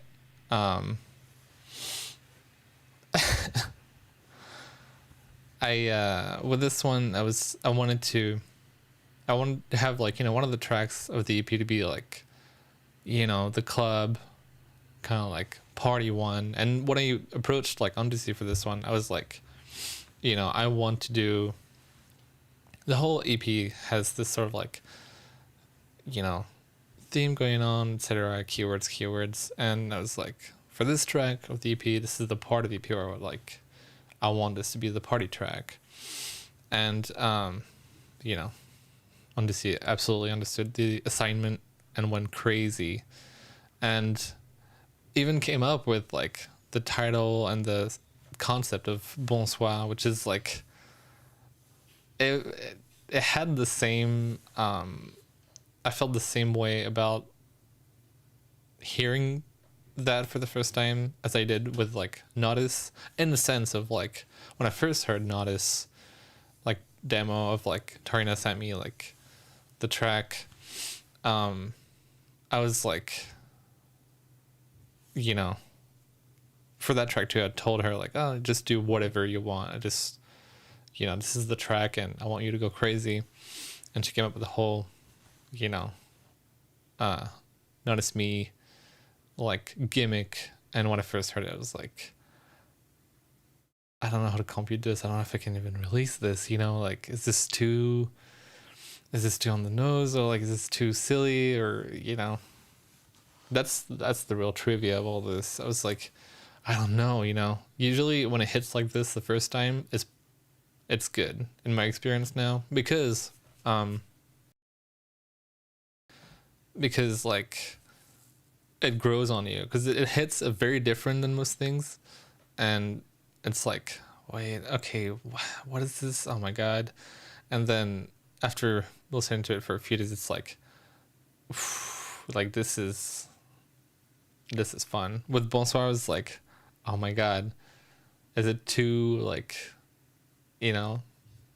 it's too genius that I have to like digest it, but in the end, it's like such a fun track and such a banger. It's so crazy. I mean, with like what MGC did, etc. And for the track itself, I wanted to have like a French house track with like huge bass line, classic kind of like resampling. Again, another like I made the loop of this and I resampled it, and it became that track. But if you want trivia on Bonsoir, the way it kind of worked out for the track itself, the instrumental, I wanted like, something very French, something, I'm going to talk with my hands a little bit. I wanted something really French, and I had a very specific idea for the drums. So here's the context, right? If you're a French house lover, enjoyer person like me, you might be familiar with Michael Gray. I don't think I've had to say this out loud yet before, but The Weeknd, right? I can't wait for the weekend, that kind of beat. This whole thing has like drums on it that are like iconic, that are absolutely factually from Vengeance samples, which is, if you don't know, is like samples that a lot of people use for making music for a long time. They've been around, and the whole Weeknd, like the Weeknd drums I found like a while ago, and it's like, I'm pretty sure it's like a known thing, but I was like, these drums are so good and iconic to me that it's like you don't really get close to that kind of stuff, right? You leave it alone. But my dream one day was to make a track that was like fucking banger enough that was like I can use these drums. And I made because I think I used like some of my own drums for a while on this, and then when it started really coming together with the bass line and everything, I was like, this is a Weeknd situation. So I just I was like, for a while I was like, should I do it or not? And then I dropped the drums on there and I was like, yeah, okay, this is gonna be the track where I have those classic drums on. So honestly, if Bonsoir sounds like so fun and bouncy, you can credit a lot of the drums, because to me they're like some of the most like amazing house drum loop, I guess. I've added like things here and there, obviously not too raw. I've processed them a little bit, etc. But the drums are pretty much like, if you compare the two, like you'll hear it. And it's been a thing. It's like, even with like my older like tracks, a lot of Vengeance stuff I always love using, and you can hear even like Nakata use that stuff and like early Capsule, etc. I've started to enjoy more and more the history of like all these things, like sample packs, etc. So I enjoy both making my own and then kind of referencing things almost at this point. But yeah, Bonsoir, it's a good one. Also, I remembered I have these guys in here. I should take them out. I can probably put this guy back in here.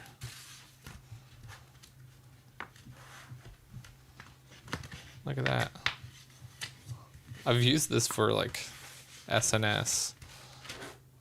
This is all, these are not stickers. This is all hand cut and printed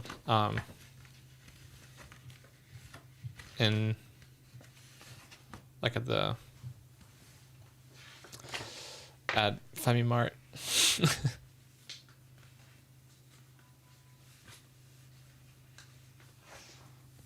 There we go.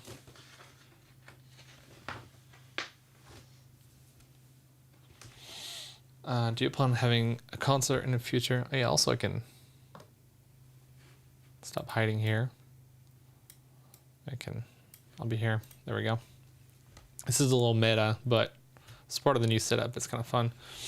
Do you plan to have a concert in the future? And if so, would that be in Japan or elsewhere? I'd rather not miss out when I get the chance. I actually have like 4 shows coming up in, well, 3 in Tokyo, 1 in Nagoya. DJ sets, nothing crazy like concerts or anything yet, live show style, but that's coming up. I think I have basically like end of September and early October. I have like DJ sets coming up, and then for like live shows, that's something I definitely want to do with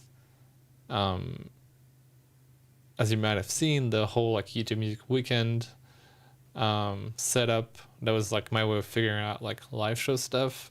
I want to do this stuff on stage like at some point eventually. I'm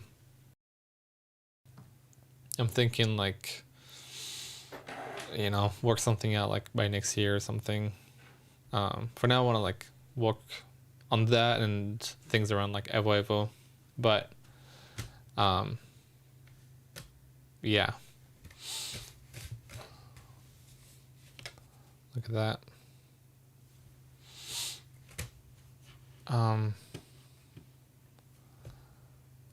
Where can I get the EVO EVO stickers? Working on that. I want to make them available as much as possible because I have many ideas with things to do with this. I just think it's like so fun. But anyways, so that was Bonsoir with Unjuicy. And we can may jump onto machines. Can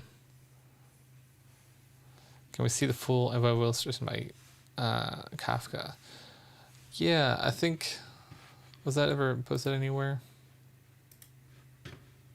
I don't know if the whole thing was posted yet. Maybe I'll keep that around for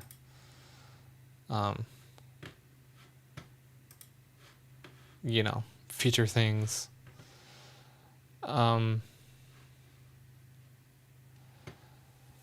But yeah, if you want to catch like my sets and stuff, you can just check on Twitter. I'm usually posting about all this stuff. For now, I think like mostly Tokyo things, but stay tuned on there. Do you have a demo or newly made version of Bonsoir? No, that's just like the one that I have. I resampled and stuff, but I don't think I have.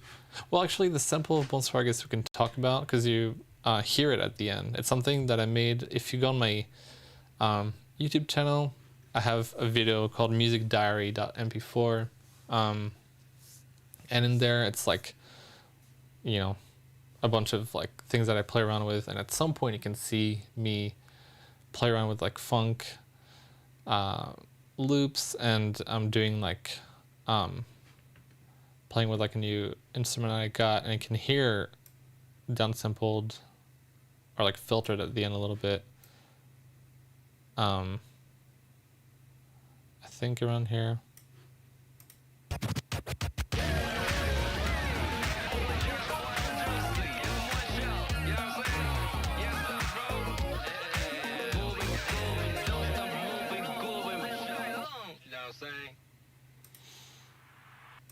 So that's like the sample used for the whole song, which is pretty cool.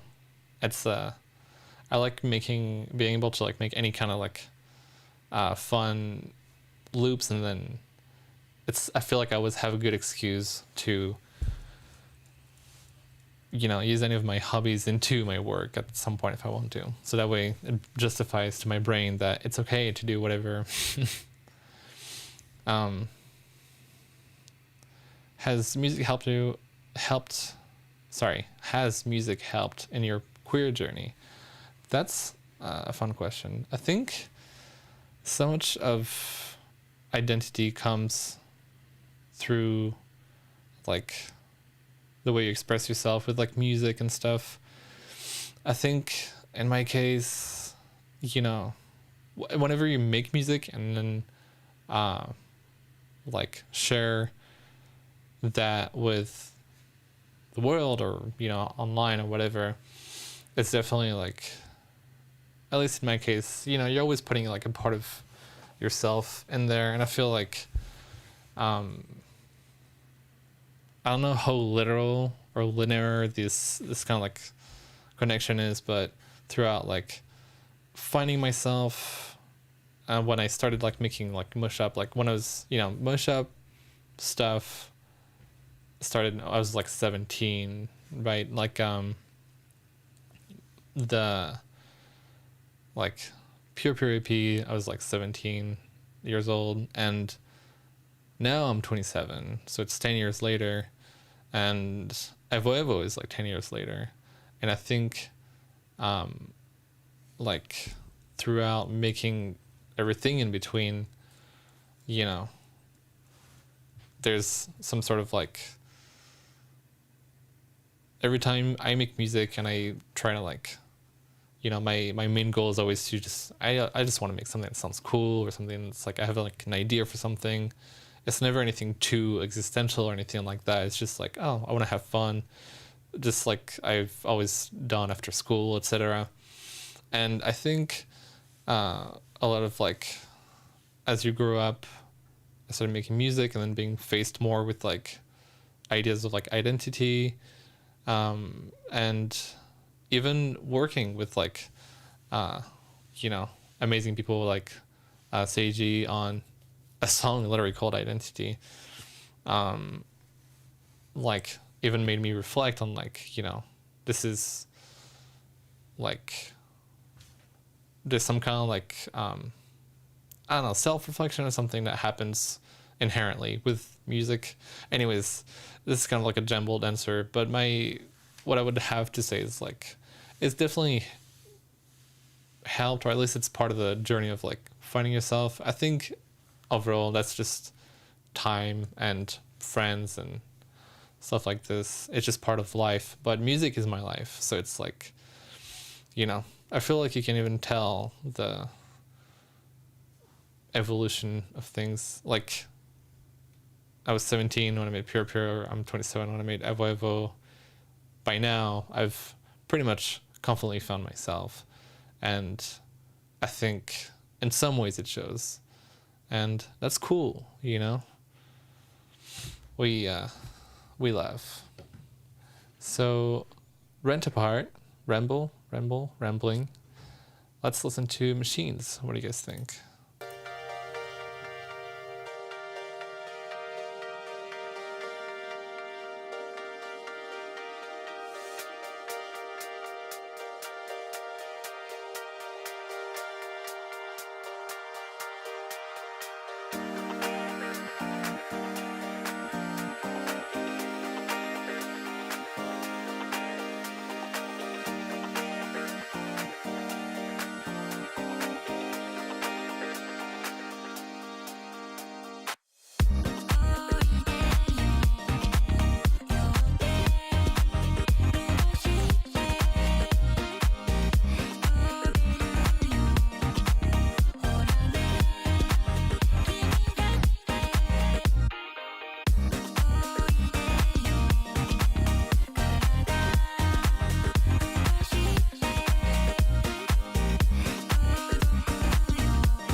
Yay, machines. There we go.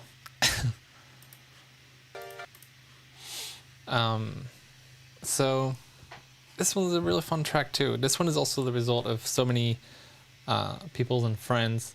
I've had the instrumental of Machines for a while. Well, I had it made, but I didn't know how to place it within the EP.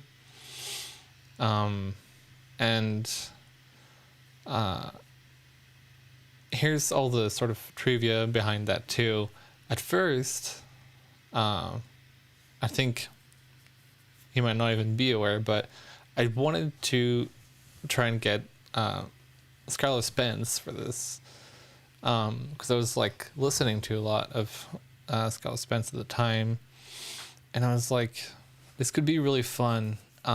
But I think around that time, I didn't really know how to like reach out, etc. And I started working with my French friends in Paris. I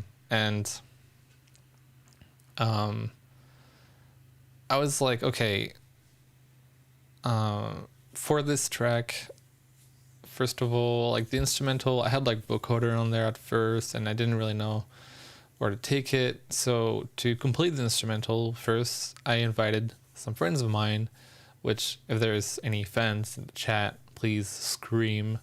But my friend Vintage, which was around, well, lives nearby, and my friend Miles, aka the Hair Kid, which also is part of Milk Talk, which I made a track with called Silhouette. And side trivia, Milk Talk team, I guess, together we're in charge of lyrics for Radio Love Highway with Keys and I. So good friends of mine, I was like, I have this track, and they were both in town, and I was like, do you guys want to like come to the studio? Both of you are like good at what you do, and I want you guys to like go crazy on like some bass guitar, some guitar, and I was like, I'd like us to like jam so I can kind of like work out this track, and jam they did, and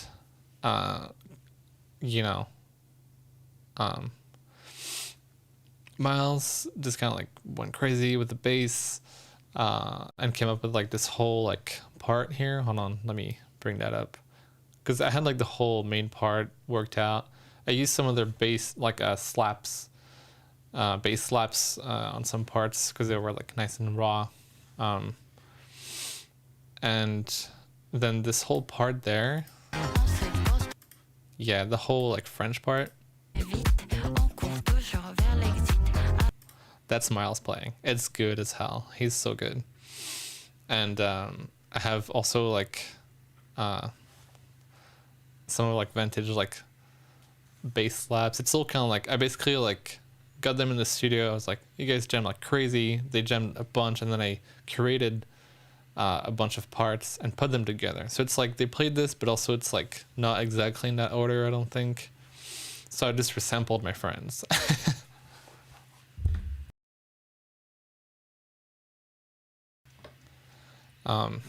But so once I had that worked out, I was like, okay, I have like a nice track, a nice instrumental, and now I have a whole different idea of who I would like on that track.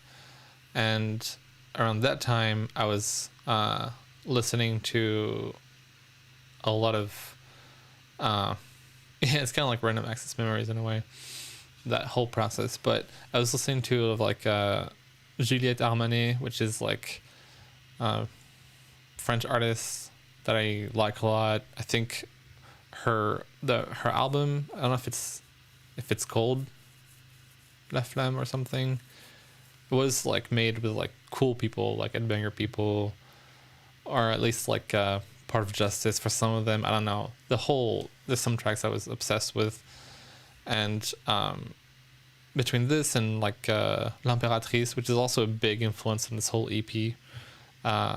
These are like, you know, I was like, I want a track on the EP that's like, it's got French lyrics, and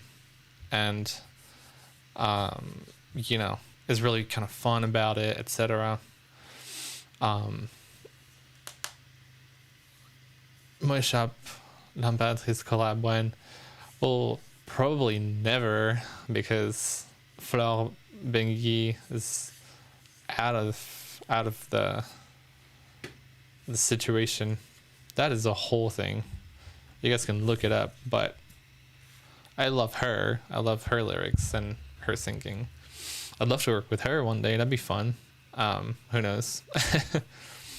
But so anyways, I was like, I want something like this, or even like Bleu Platine with Jean Tonique. I'm doing a lot of French sounds right now for English speakers, but these are like really cool artists, and I was like, I want something like this. And so I asked my friends in Paris, I was like, do you guys know anybody that would be cool for the EP? I'm looking for like a French singer, and these kind of like vibes, that kind of like fun vibe, etc. And they happen to be friend with Kumi Solo, which is who I worked with on Machines. They were like, check this out. And I've almost felt like silly for not knowing her stuff before, because it is so the sort of stuff that I love. And she's been around for a bit, doing like all this like amazing kind of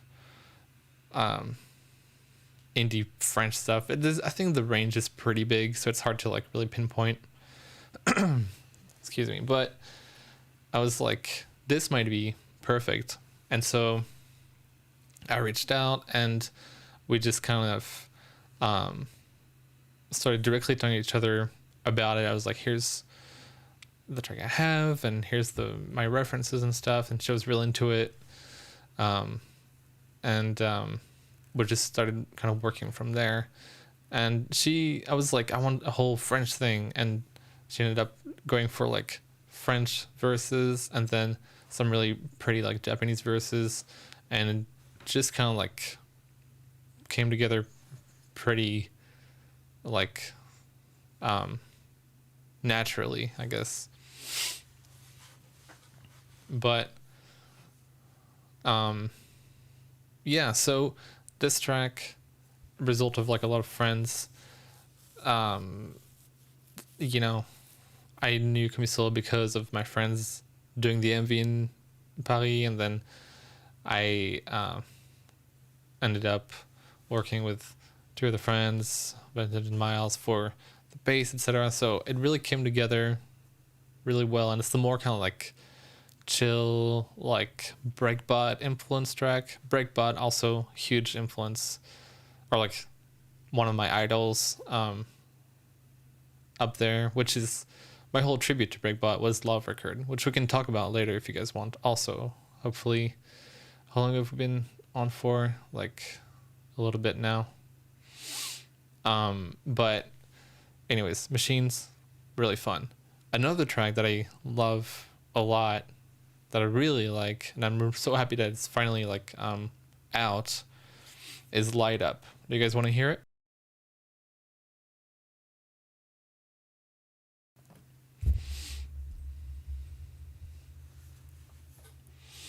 Yeah, Xavier de Rosny. I've never had said this out loud either. I don't think. Produce some of the Juliette Armani. You know, at some point I thought Love Record was going to be part of EVO EVO. Right? I was thinking about that, but Love Record served its purpose. Also, Love Record I have had for maybe 2 or 3 years, just so you know. There's so many things that have been in the vault. But let's go. Light Up moment.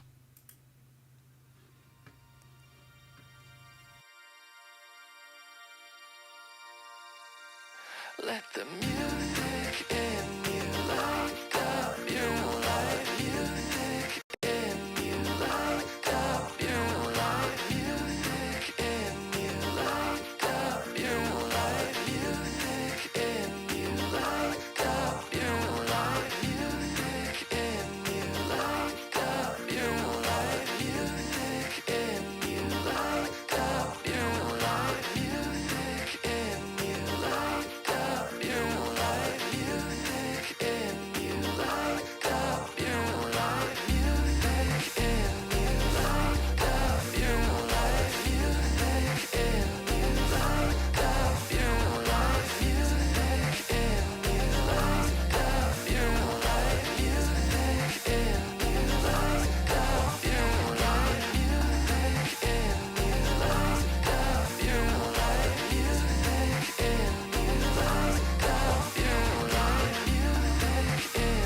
Yay! Light Up. The 6th track of the EP. This is really fun because I think it's been a minute since I've kind of like checked the EP out, because I've been working on the live show setup and stuff and making live versions and stuff, but this is cool. I'm kind of revisiting for the first time, I think.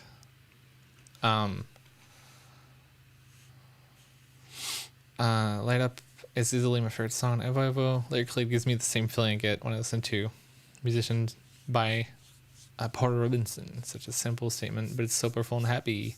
Yeah, you know, I think that's... I didn't want to... Because, okay, here's the thing, right? Lyrics and writing, it's like... I think it's difficult and hard, at least for me, because it's really personal, right? So I wanted to give myself not too much pressure and go for the idea of like more like gimmicks, like, you know, ideas, nothing too wild, where it's like, you know, complications, you kind of get it. Heartless, we didn't talk about it, but Heartless, it's heartless, seek affection. It's very simple ideas and lyrics, nothing crazy. And Light Up was the part of the EP where it's like, you know, it this is the sort of like feeling that I want to like evoke around that part of the project. So, you know, it speaks for itself. It's fun, it's happy, it's just mostly a feeling. And you know, it's like, it's how it like comes up a lot too for me, just kind of like trying to express what I'm doing while I'm making the track. But yeah, so lots to talk about. I think I saw like some pretty interesting questions, like breaking down the crazy parts. I think like the main drop and stuff. I think for that, the whole like crazy screeching bass stuff, we can go on here. Let me just move this a little bit. There we go. Sticker bombing the desktop. And I can bring this guy in the equation. This is a lot of Light Up right here. Let me move this around more. That's cute.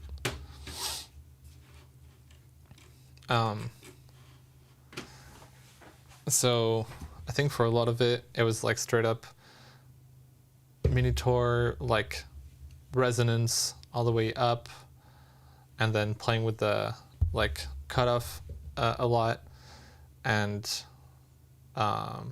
like super like distorted software style. I don't have any, well, I have like some analog stuff, but for this I wanted like more control, and software is good for that. So it was a lot of this, and a lot of what's it called, downsampling, etc. Yeah, I'm in my VTuber form right now. That's what I use for lives. But so yeah, what you hear a lot around this part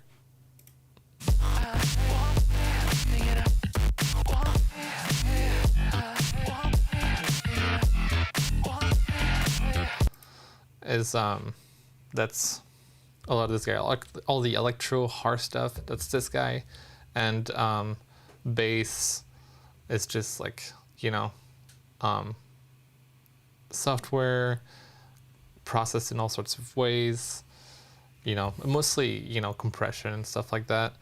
And the strings, also the string sample was very last minute too, which is fun.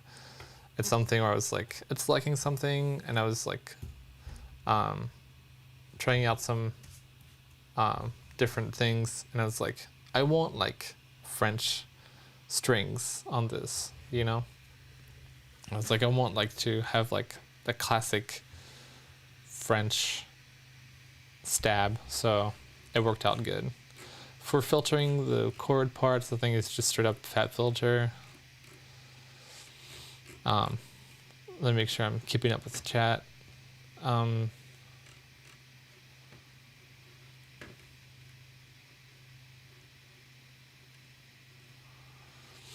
Vocal processing, yeah, for this, a lot of my vocals, I love to like do telephone style. One day I want to get like a fun like analog setup, you know, like Gorillas or something, but usually I do the processing again with like fat filter, some downsampling or something, compression. And so I for this I did a lot of that, and then I used some text to speech like vocoder. I think it's chip synth or something like that. You can look it up. That's my secret for you. But I was playing with that a lot for a while too, and it worked out great. I tried to like sync it up with the vocals, and it's got a really like warm sound in the end. I think it's great.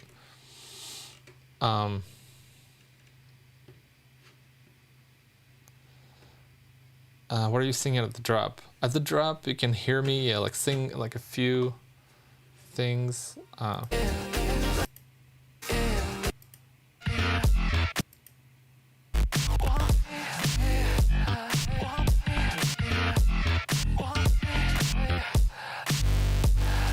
never thought I'd be like mentioning that part, because a lot of it was like, I want something on that drop that's kind of like, you know, reminiscent of like, you know, like, well, like Daft Punk, MJ, kind of like, I wanted like a, you know, kind of like a, like this kind of like panting stuff, you know what I mean?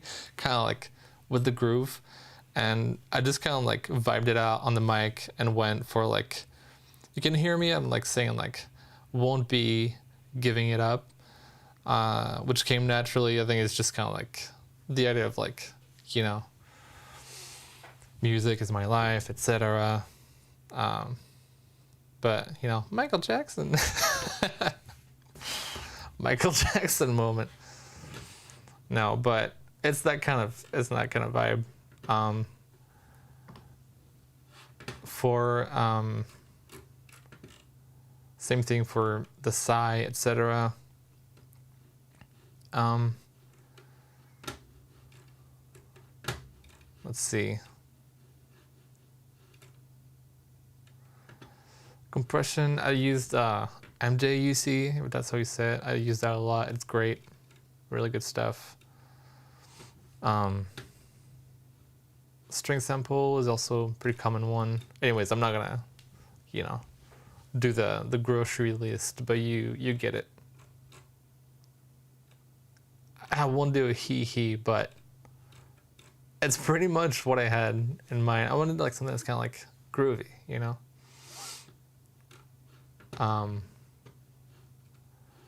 But yeah, so that's Light Up. I feel like there's so many things I want to talk about around all this stuff, but in future streams, I'm sure I'll get around it. I also had like, what is it? Yeah, for the live version of Light Up, I went like, you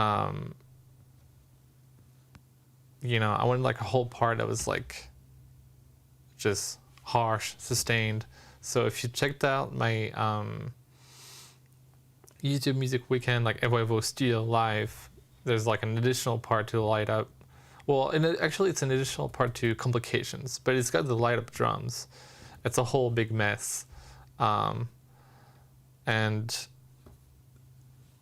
that's like with the, that was actually made with the buzzing sound that you hear at the beginning, which actually came from Light Up.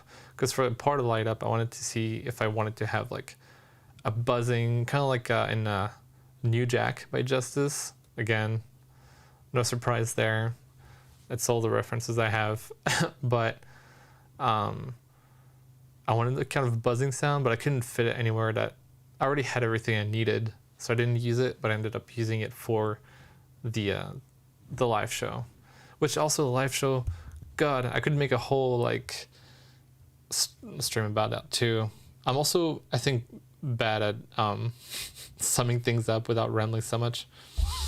But the whole live show was also a really fun way to like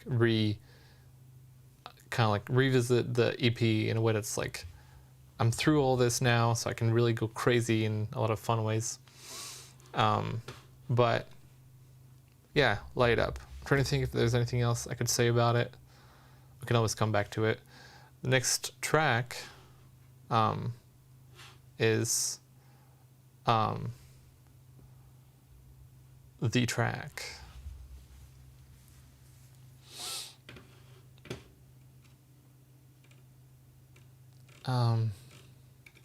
Was that about a tattoo? I don't know how I feel about tattoos, but I've been wanting to get a Moe Shop tat for so long. This lyric just resonates with me so much. The Light Up stuff, that's fun. I feel like, you know, I don't want to have any responsibility for such a big thing. I feel like, because I'm in the camp of like, I don't have tattoos yet. Maybe I'll have some one day, because that's fun. I love tattoos, but it's such a commitment that, this should be something you're really willing to do. But I should, I think that would be lovely, and you should go for it if that's what you feel like going forward. There's so many like things technically here that could be fun too, but how I would feel personally about like people doing tattoos, I'd be like, oh my god, like, is that really okay? Because it's like, I drew this, but like, I feel like tattoos are such a commitment that it should be so worth it. And I make music. I'm like, illustrations and all that. If I see that one day, I'm like, I think I've seen actually tattoos of Moe Moe already, which I think is already crazy. It's cool as hell, but it's like, oh my god, wow. But I don't know, yeah, if that feels right,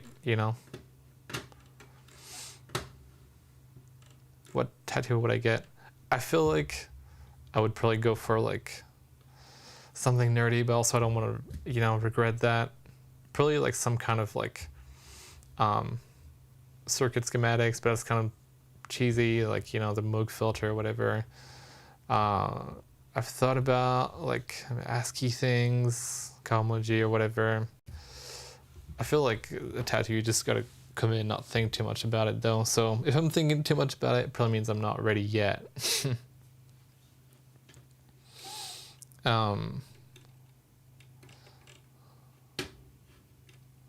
But yeah. Do you still use by filter 2 in your production? Yeah, I do. It's good when it doesn't crash. It's good. Anyways,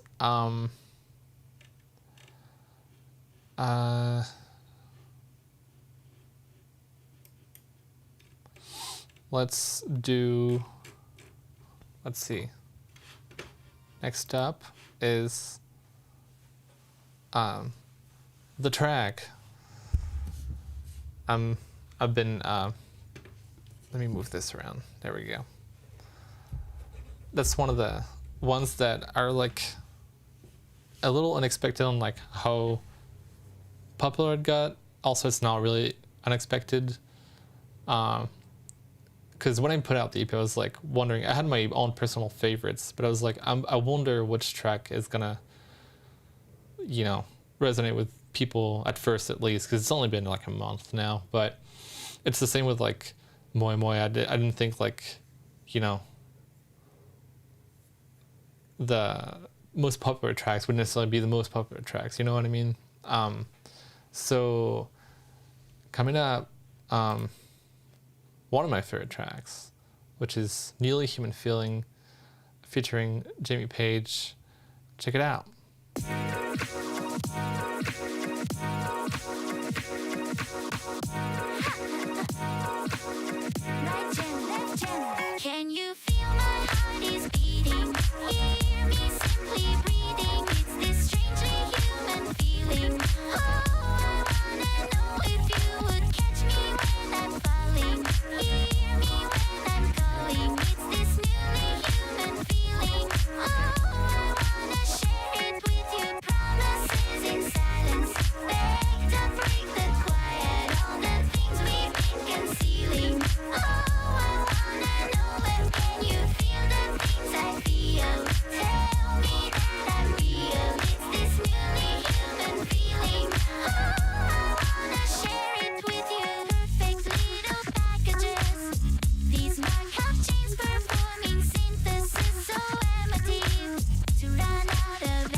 Nearly Human Feeling. This one is a really special one, I think. Very queer lyrics. I think it's fun to see like everybody interpret that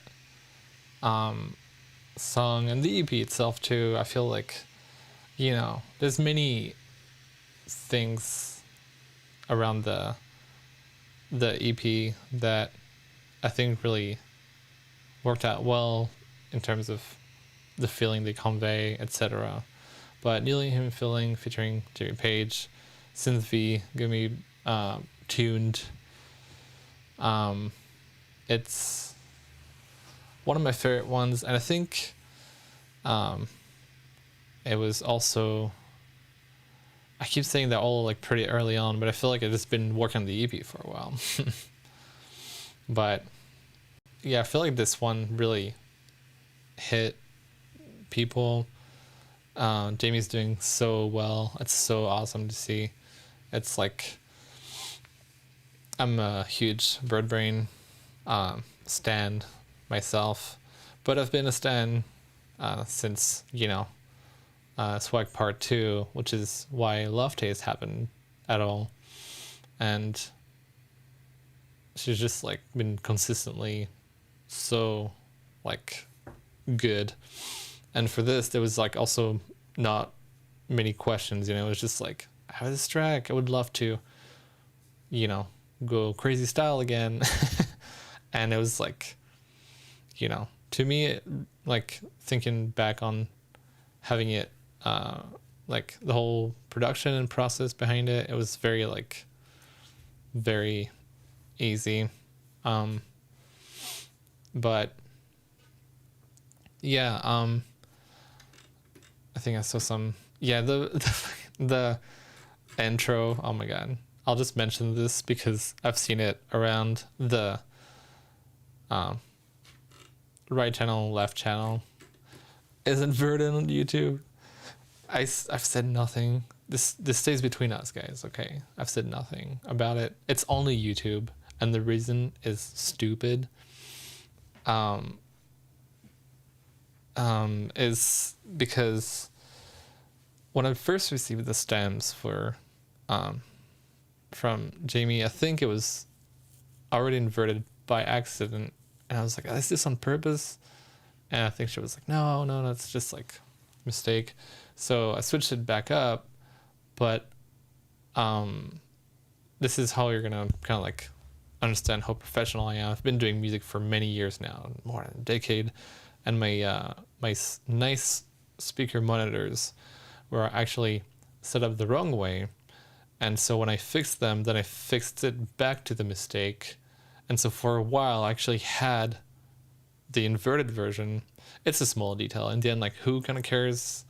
But to me, you know, a control freak, I was like, oh my god. I think during the mixing stage and mastering stage, which I handled also myself, it I realized with my headphones, and I was like, oh my god, like, this is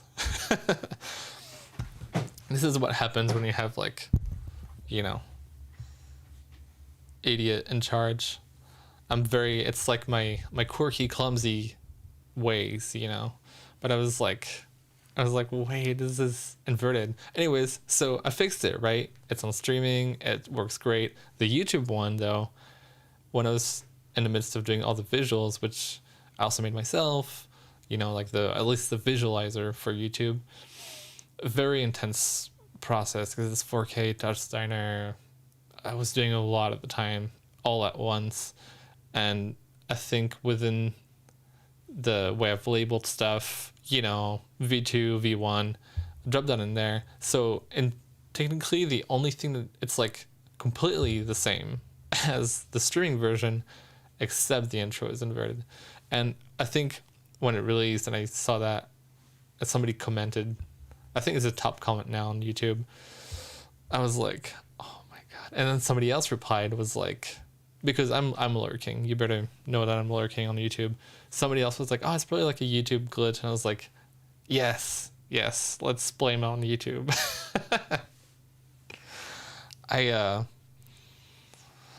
I'm just an idiot. but you know, that makes it fun, and then you can talk about it with your friends and be like, this is why. But anyways, that's the trivia for that. And then another really good thing is indeed the first one of my first song with drama. I received the stems from Jamie, and this is like a thing that Jamie puts I think not in every song she makes, but you know, I've seen it before, and I received the stems for Nearly Human Feeling, and I'm like going through everything, and I hear like the whoop sound, and I'm like, I check the file name, it's like just like Germa dot wave, you know, and I'm like, Jamie, can you explain this? What is this? It's great. Like, is this actually Germa? And she was like, yes, it's this. I got the YouTube link, and it's like Germa popping the balloon. And I was like, this is amazing. We're gonna make millions of views with this. It worked out really good in the song. I think the way she puts it is that it's kind of like a perfect sample because it's perfectly distorted already, you know, with like Germa's mic. But you can see it in the YouTube live show version. And during the whoop, you can see like, I made it very small because I thought it was really funny to have just Germa sneaked in there. But if were not aware, there you go. This is Germa right before both drops, I think. So, are you French? Yes, unfortunately.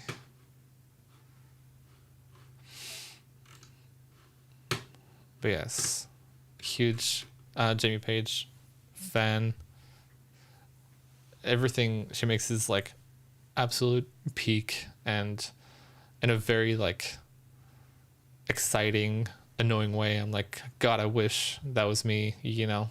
It's so good every time. It's so amazing, everything she does. So we stan. Sorry if this is a dumb question, but it's been a second since I've seen you on stream. How did the collab with Kafu come about? Made sense to me, but it's still surprised that it happened. Yeah, we can do a little Kafu like side thing. If you guys have seen I've heard that one. It's called My Life. It's a release that I made in collaboration with Kafu. And that came about because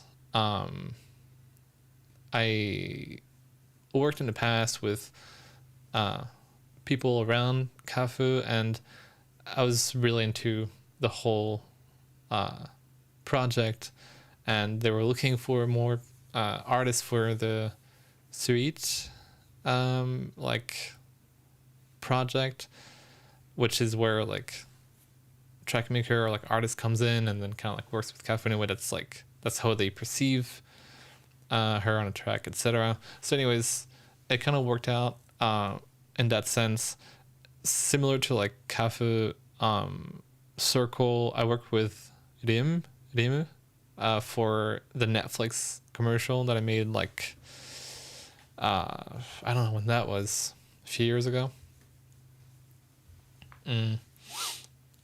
But that was awesome. That's also a whole thing I'd love to talk about, maybe more in another stream. But that was fun. But also related to EVO EVO, about the Kafu thing, it's that track, My Life, if you like, if you've heard it or not, like there's a whole like hardstyle kick part, which I think I mentioned earlier, like taught me a lot about mixing and mastering low frequencies and very loud stuff, and I used all of that knowledge very directly into EVO EVO for mixing. So Is there... Hold on. There we go. Is there a reason why you didn't include Love Record in the EP? Just different style? Yeah, I think Love Record I've had for a while, and it wasn't really the vibe for the EP. Because Love Record is like my first full lyric, full vocal song, and I wanted to have that release like that. And it's a love song, you know. A lot of the themes in EVO EVO, it has a lot to do with love, and in fact, anything that I write, honestly, is always revolves around that, because it's all I really know and feel with, like, through music. And so when I made Love Record, it was like, this is like you know, L'Impératrice, Breakbot, and I want this to be kind of like set on its own. And EVO EVO is like its own kind of what do you call it, like linear kind of, not story necessarily, but its own kind of feeling.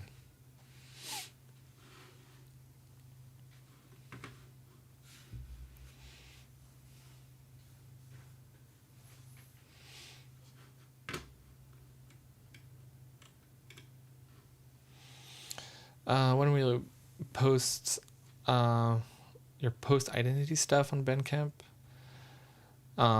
you got all your other releases, but nothing from after 2020. Yeah, with Bandcamp and many things, even SoundCloud and stuff, if you've been like following my things, like, it's the reason why I made a website, which moeshop.jp, which, by the way, all this is related. Please don't make me forget my train of thought here, but I'll bring this back up real quick. You want a little trivia moment? I'm gonna copy and paste this so I can mess it up live. Here's some trivia. Do you see it? Has anybody noticed? I wonder. Is this the right rotation? Nope.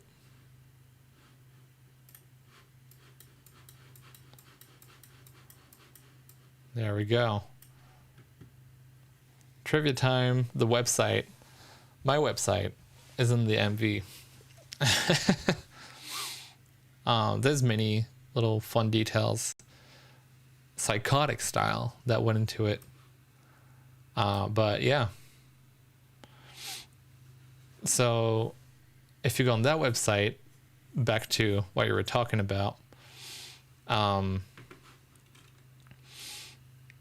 this is where I get to like have all my discography things. Let me move this out of the way. You guys see this, right?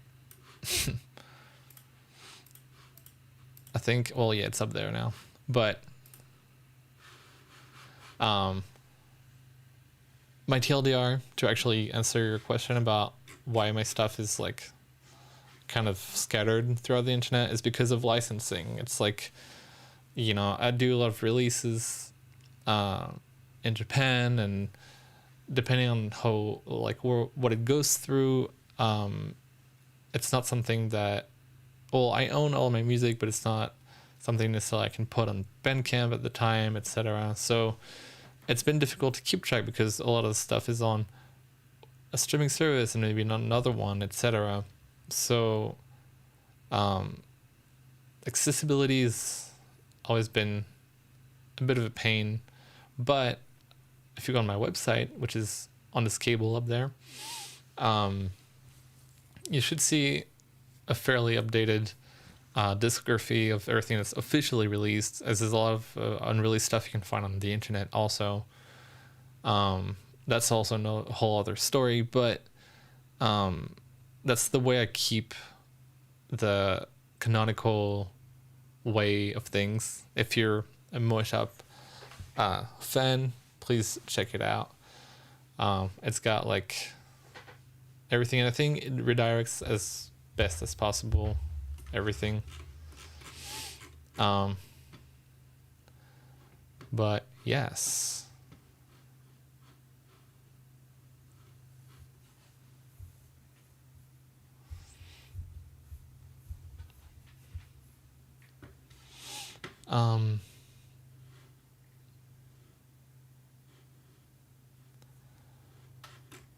So anyways,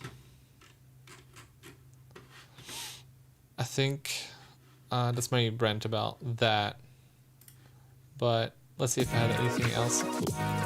Remix, anything else on Nearly Human Feeling. Somebody said something MV. To this I'll just answer like cough, you know, coughing. We'll see where that goes, but let's just say I have many plans for EVO EVO, and it's all in the works. Apart from this, the whole live show, a version of Nearly Human Feeling dropping into Bonsoir was like something I was waiting for so long to do. And it's not a like coincidence that a lot of like the tracks within the EP are like in the same key. I think I can do a whole chart. Actually, wait, I have like, I don't know, was this for, no, was for something else. I write like, you know, my crazy manifestos in my studio notebooks, but I don't think I have the keys on there. But they're in the same key, and it's extremely satisfying. And it worked out even like in terms of BPM. You can see me like jumping around during the live show, and it's like truly pure vibing. I don't know if you answered this already, but you plan on selling any type of merch, wearables, like a hoodie or a t-shirt? I plan on doing like physicals of the everything. That's my goal. I can't guarantee anything yet, but absolutely my goal is to have CDs, blah, blah. And for wearable things like clothes and stuff like this, it's also one of my big goals in general, because I'm a big streetwear person, and I don't want like, you know, I'll have like all sorts of, in my mind, my goal is to have like clothes of all ranges, because one big thing when I made the Moe t-shirts with Moji Hachi Fresh, that made the background of Moe, was that I had like, we made a big white version like shirt, and then one that was full of colors, and it's fun, but it's not, you know, maybe sometimes you don't want to wear something like so flashy, you know, so I feel like it's hard for people to really rock that, and I want to do stuff that's more like low-key, some stuff that's also as crazy, but I definitely have plans, especially because I have so many like, you know, little assets of all this stuff. Also, related to the stream, we got a big light, which is nice, but you know, who wouldn't want like a little like TIMEOUT artwork shirt or something, or like a sticker bomb shirt, or like even like a cool black shirt with the, you know, ASCII version. That could be fun. Keychains, etc. I don't know. Like, that's my goal. I'm gonna try my best also to make it accessible and stuff, but that's something that I want for sure, because it's like, it's fun. I want to like have, I love physical things, and I love to celebrate music in a very visual way too, so I'll try my best. You can definitely stay tuned on like probably anywhere you follow me, like Twitter or like even YouTube. Whenever that actually happens, I'll be very loud about it.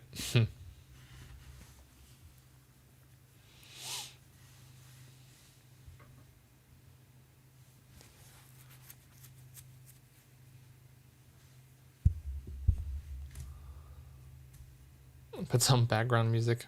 Yeah, I have like my little chat background music, which is different vibe than EVO EVO, that's for sure. It goes to show also that EVO EVO was like, you know, I wanted to get off my chest like all this like French electro, all this kind of like my obvious idols kind of music. And so now that I've done that, there's many things I want to do around it, but there's also like many things I want to do, you know, like from now on kind of thing. Plushies would be fun. I'd love to have, you know, a little like pure plushie or something. I'll see how much I can work out. Honestly, I'm into it as much as anyone else. Like, I would love to have all that, so I'm gonna try to do as much as possible, and then I can fund the next project, you know.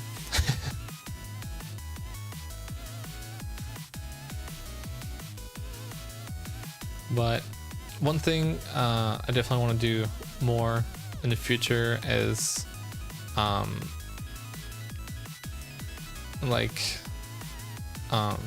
DJ sets and stuff like this. I'm gonna try and like record like live ones and ones at home and have some like fun DJ sets. I've been thinking about doing like a full like Moe Shop only like mixtape, you know, kind of like a wedding and stuff like that, like, but it's like just my music, and then maybe somewhere it's like just music I like, etc.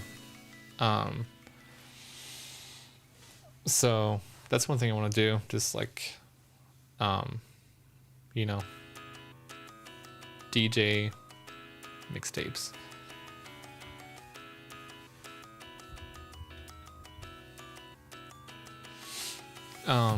But that's one thing. And then I guess before like I start rambling about like upcoming things, which I'd love to talk about, we can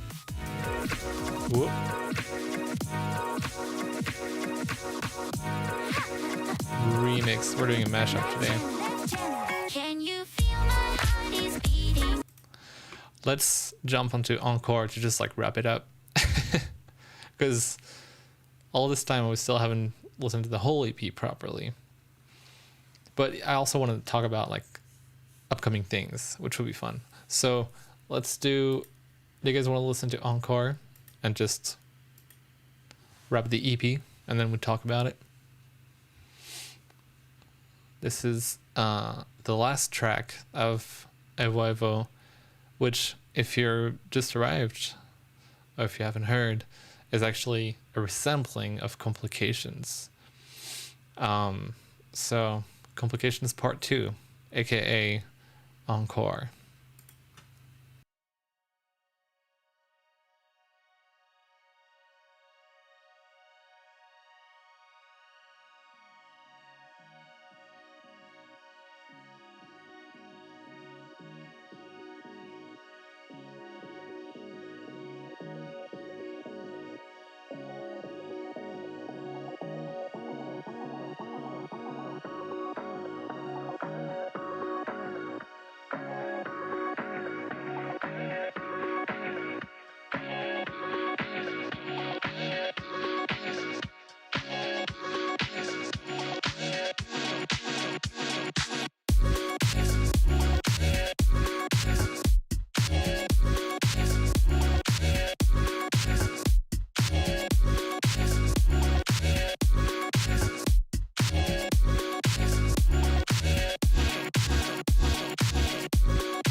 And there we go. Encore from EVO EVO, last track. Very nostalgic track to me, like a very, like, to me that's like French, like summer kind of vibe. Again, reference to like Fresh by Daft Punk, etc.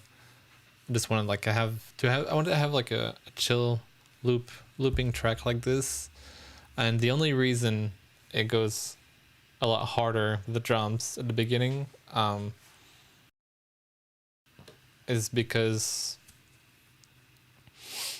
it was like one of the last track that I mixed and mastered for the EP, and at that time there was like during nighttime there was like a huge like thunderstorm, which was like my studio is like at home and I'm on the top floor and like third floor, and I had like the rain like banging on like the window, and it was like loud thunder, and it was like flashing. It was crazy. And so I think just in terms of like volume and vibe, I just like it summoned something about like I want like this needs to go like way harder, because at first it was like just the loop and it's cool and I love it like this, but I was like I want like some summon like some fat drum. I want like something a lot punchier, and that way it like also fits with the whole rest of the EP that's like very compressed, punchy, etc. But I like to think that the thunderstorm was like responsible for like I want to make this loud and cool, and then I can still keep like the that loop at the end that you can enjoy. But yeah, it felt good kind of like chopping it up or like slapping some drums on there, and that's Encore. And I would say it's hard to say which one I finished mixing last. I think maybe Machines was the last one because of all the vocals and stuff. But yeah, I'm so happy about the whole EP. Honestly, like to me it really like worked out in a way that it's like everything I needed to get off my chest in this department of electro and a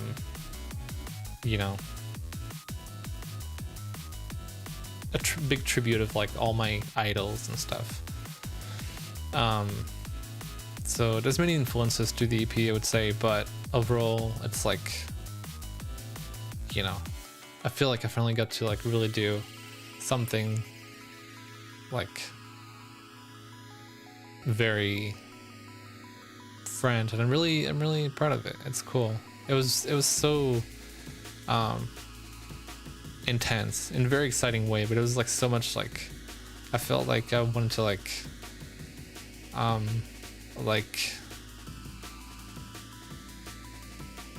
think I'm always trying to like I don't know if it's like proving myself or something, but it's like I'm always seeking something where it's like I love this, I make this stuff, and I want to claim this in my own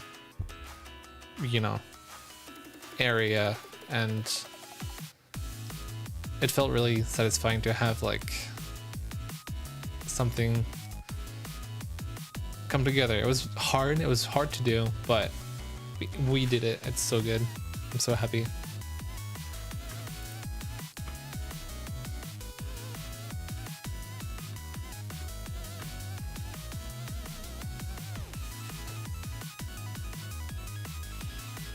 But yeah, I think it was very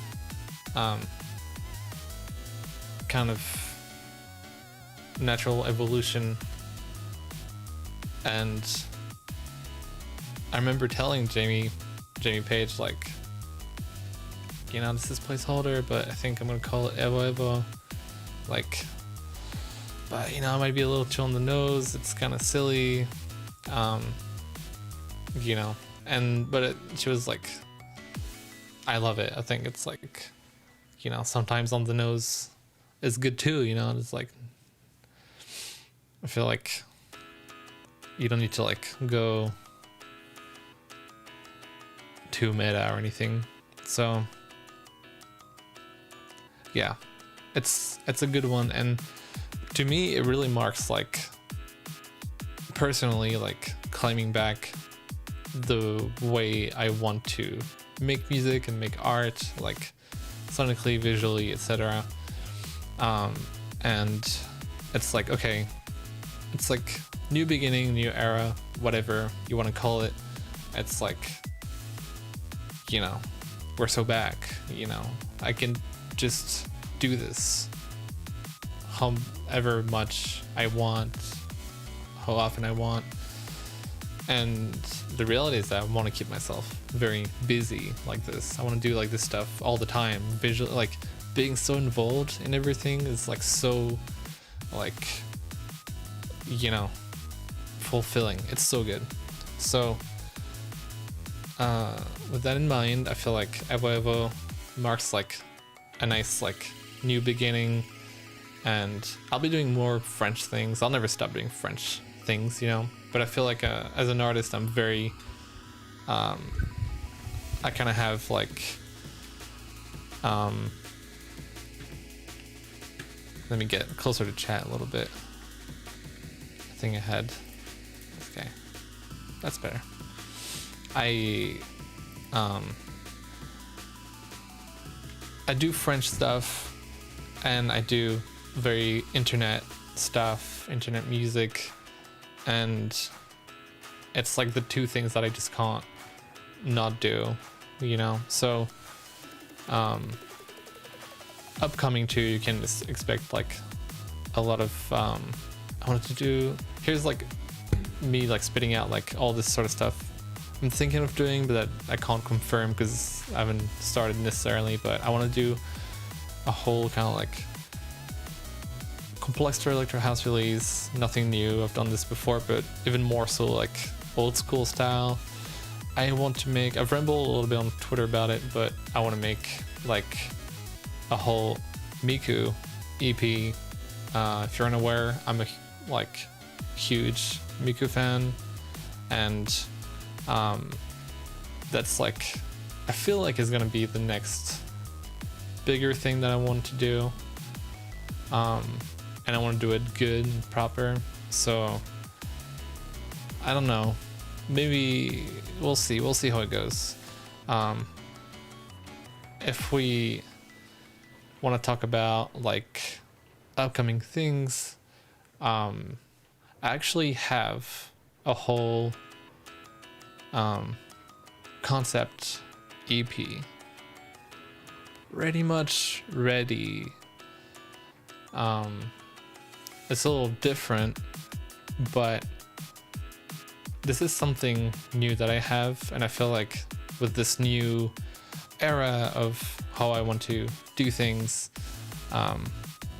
it might be finally like the right time for that too. So just stay tuned on like this sort of stuff. But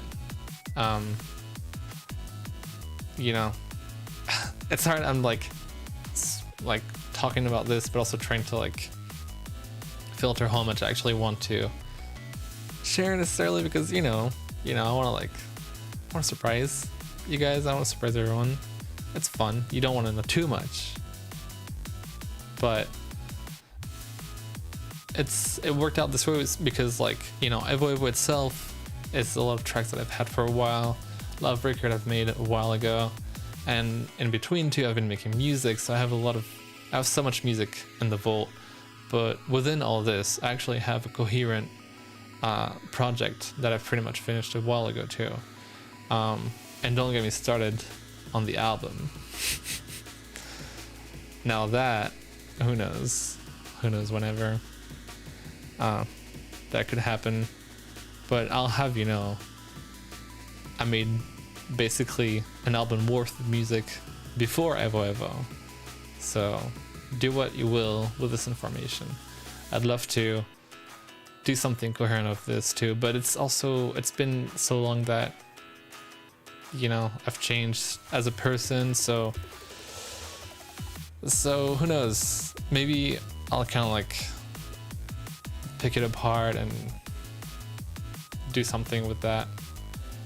But I think the reason that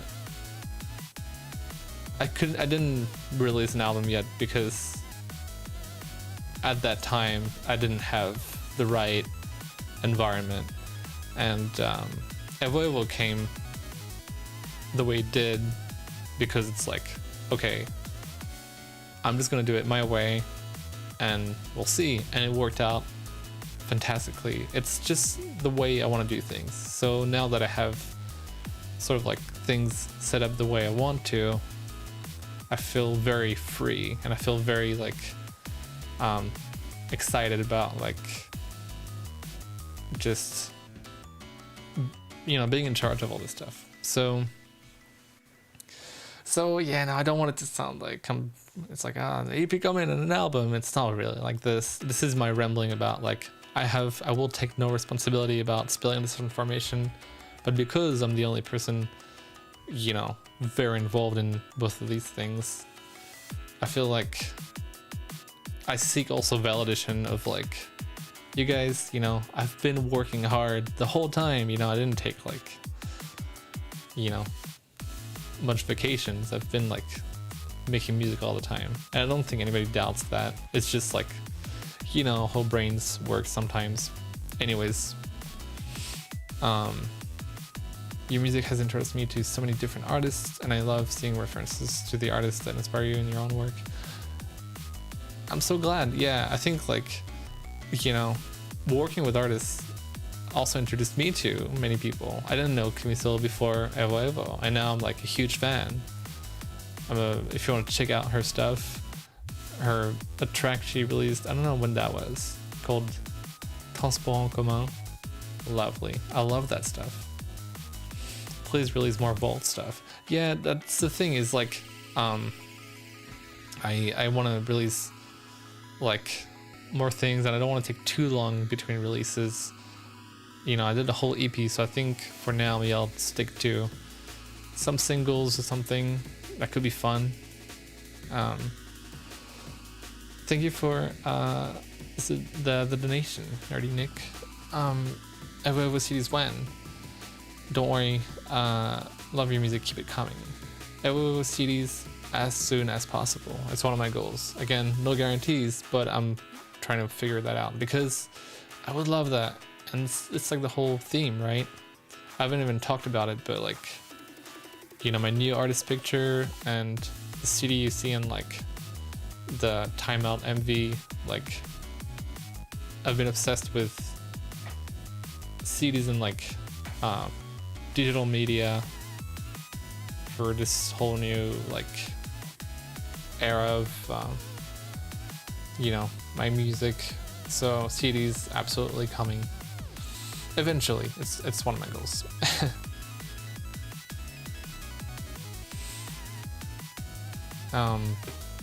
Let's see. Yeah, if you want to hear more of my work in progress or silly little ideas and stuff, I have some parts of the internet that I use to share those. On SoundCloud, it's Moe Moe Moe, which is just 3 times Moe, no spaces. I have all sorts of stuff on there. Same name on YouTube for hardware things, etc. I try to keep it all in one place as much as possible, but that's kind of where I just share things. But I haven't for a while because I actually try to finish the thing this time, which is the EP.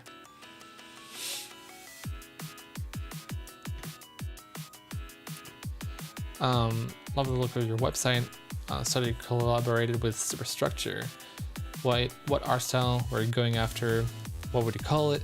Yeah, I worked with Superstructure, and DVI was in charge of designing the whole look, and it was kind of like same vibe that I was working with with Graphics Rock on like the series cover art and that whole era, and I think it kind of fits the whole like general aesthetic of my project. I'm really terrible. I'm trying to like remember like how you would like label this. DVI had like so many sharp ways of like wording these styles that I can't remember, but just check out her stuff and you might get a better clue of pinpointing this out. Do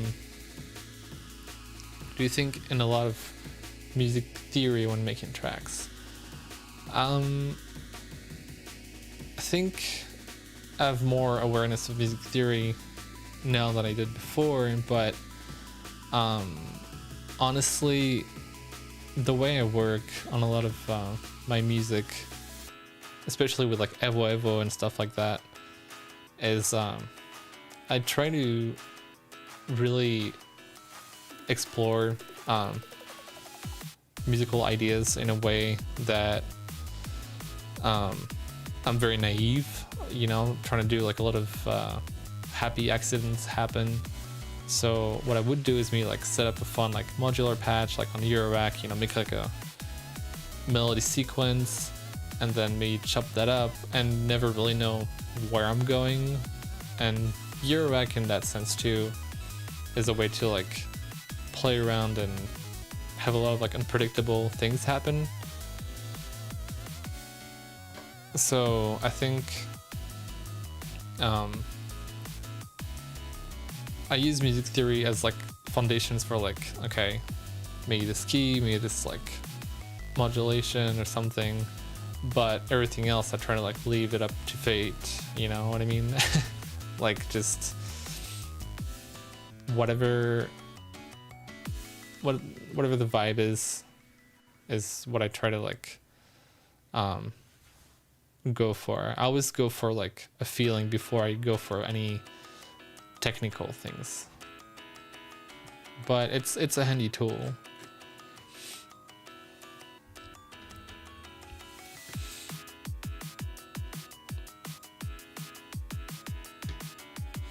Your live shows have influenced my music taste so much. I love Phantom's Revenge, Perfume, and Flow because of you. So thanks. Welcome. I have so many, actually I have like a whole like I have a whole vault of my own. Check this out. Let me grab this underneath. Disappears. I'm sure you were not expecting this.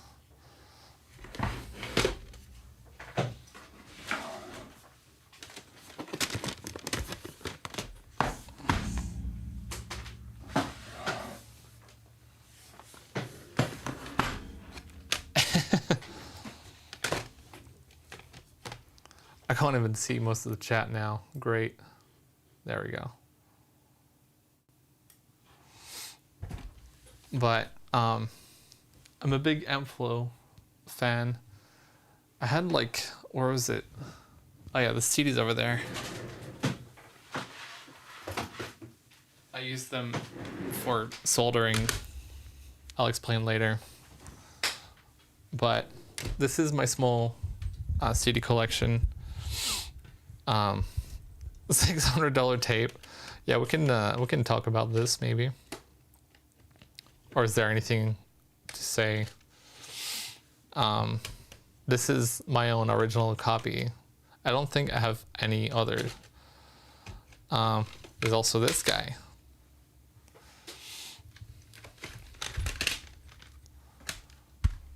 I'm gonna put this like so.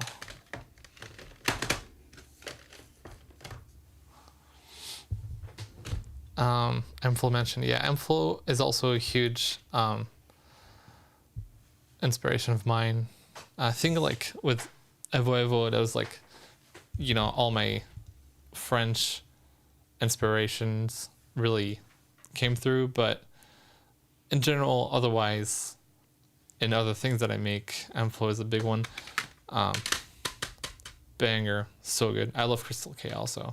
I kind of want to work with Crystal K one day. I don't know if that's like delusional of me, but also the actual CD that I used for a lot of like the EVO EVO stuff is actually a Tofu Beats CD.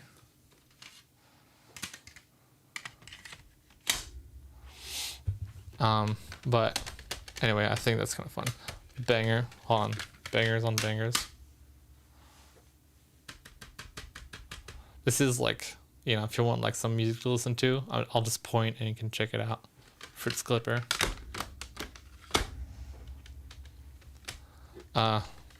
Another classic.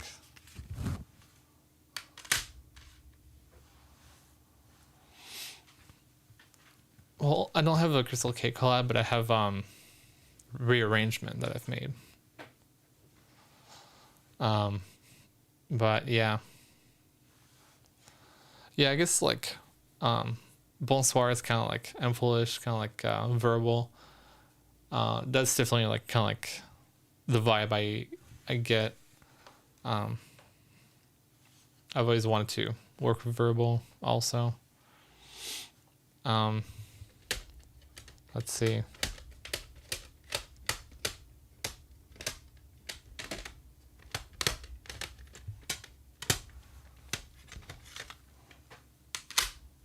Tariana. I also like a lot of good stuff here.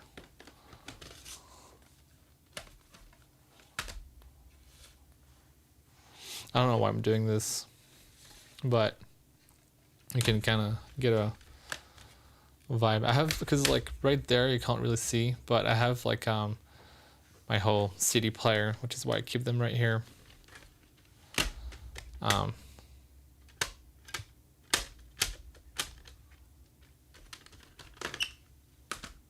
Pretty fun. Poppin' music. A lot of Yushie. M-Flow. Is this Lane? Yeah. Cool stuff. Making a big mess. Classic, also classic.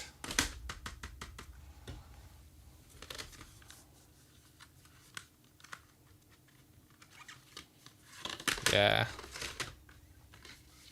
Cool as hell.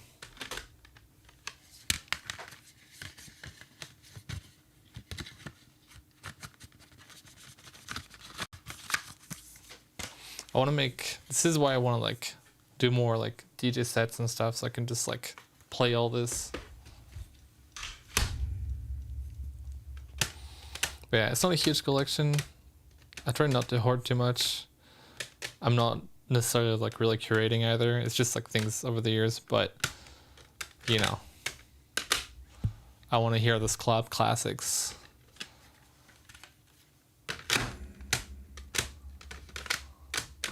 I'm on there. I'm on this one.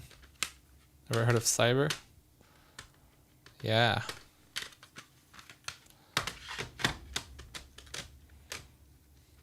I'm on there too.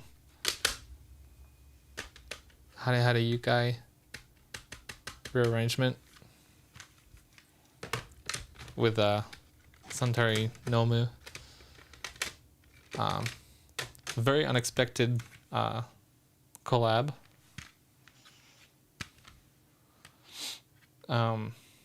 Let's see.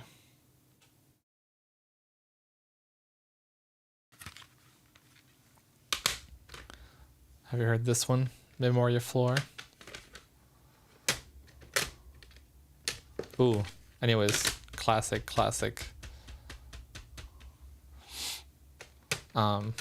Junior Senior. Yushie. A lot of Yushie. I think it's because she would very kindly just drop a lot of CDs at events when I would go. I remember like at Mogra too. So I have a lot of like good U-shaped classic stuff. Like, ever heard of Future Candy? Classic. This is like that Lil B like video where he's like going through video games or something. It's like classic. I'm on there too. This is Denombu. I'm just showing off at this point. This is cool. Look at that. It's like all the waveforms. Which one is mine? Track 4. This is my waveform right there. Wait, yeah, this one.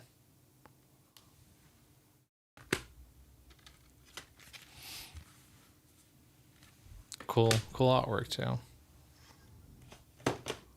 Anyways. Criterion Closet kind of moment.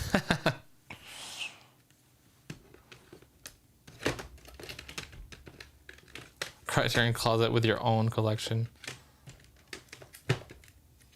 It's a little biased. Good, very good. Original. And, you know, Daft Punk certified. Not original, but fan made in a cool way. I was given this and I was like, you know, I had plans of making one and they actually made it happen and they were really sweet about it. And it all says like, you know, not for commercial use, blah, blah, or whatever, like not for sale, but fan made, which is cool.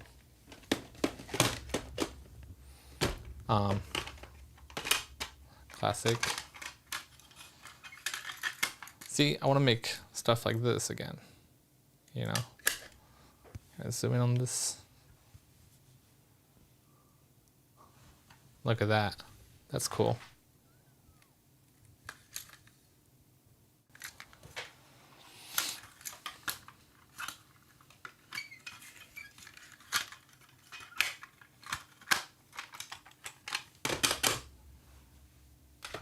Anyways, haven't really made a big mess. Perfume. Need I say, you know.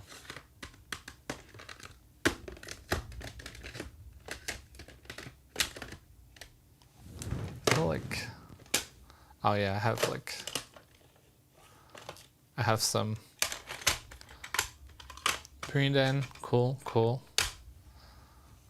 And then I have my own experiments that are hidden in the back. French house loop, 126 BPM. I think it's on one side, and then on the other side, drone. This is like a tape loop I made.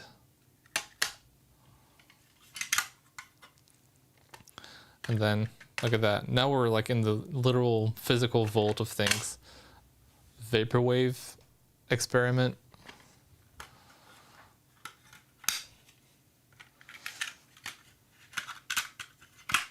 Whoop, there we go. Okay. Wait, this is perfect. I'm digging for no reason, but turns out, look at what I found. You're not going to believe this. Complications Part 2. Slowed. For a long time, so if you just joined the stream maybe, Complications Part 2 is Encore, the last track.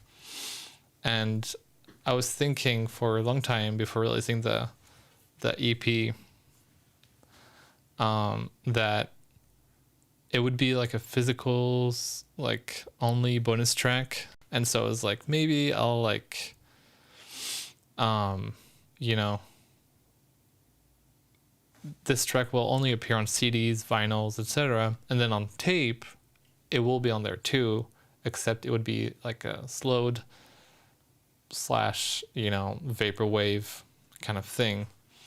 I'm kind of curious of listening to it. Maybe I can work it out. Do you guys want to try and listen? Because I have my guy over here.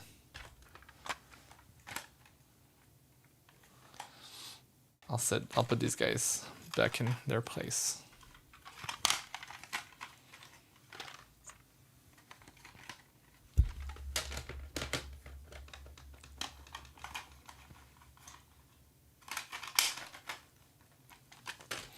I guess it's a nice, fun way to wrap this up. Complications Part 2 slowed. Let's see. I'll put my CDs away a little bit.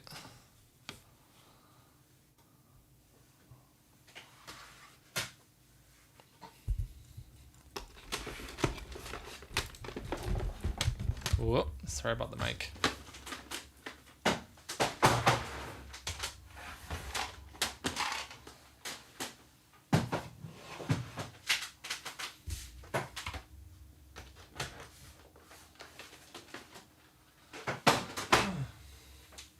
So, I think I can work this out pretty quickly. I'll just have you guys enjoy my elevator music, and I'll be right back.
All right, so we're back, and it has been done.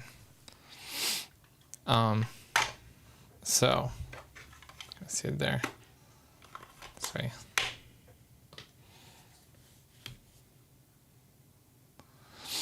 Complications part 2 slowed. I've chucked it into my player. I have my little controller here, and the fun thing about my player is that I can actually slow down the tape. It's where I actually recorded it too, but I can slow it down, push it back up. So are you guys ready for some exclusive vaporwave of Complications Part 2, which is Encore. So this is Encore, and as a recap, Encore is a resampling of Complications. Shall we? It's just a loop, but it's pretty cool. It's pretty neat. It's literally coming from the tape, so check it out. I'll press play. Does that work? No, it doesn't. It's not catching it. Hold on. Here we go.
So there you go.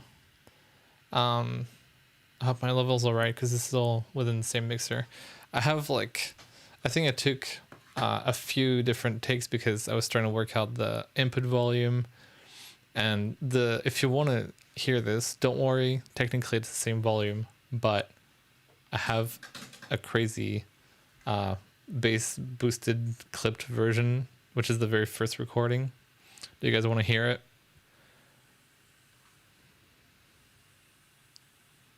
It's kind of funny. Check it out. It's the same volume, so it's okay, but it will trick you into thinking it's very loud.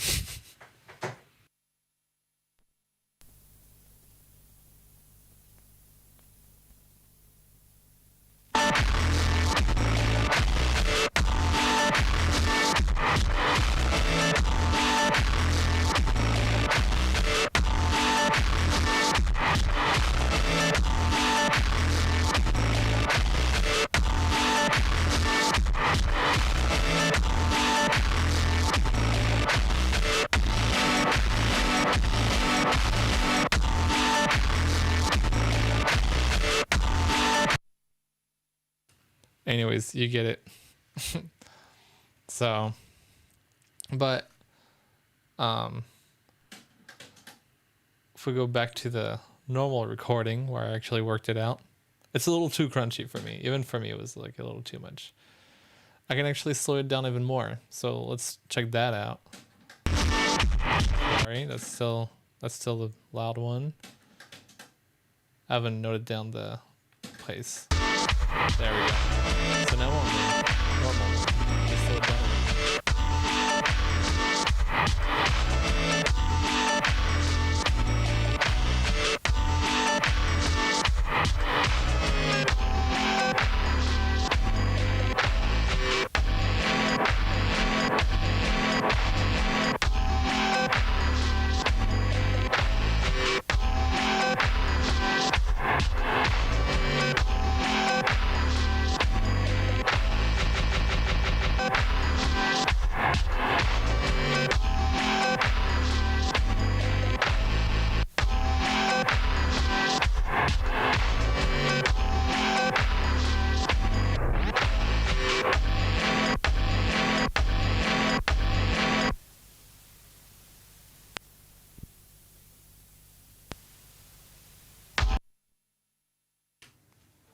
Pretty cool, right?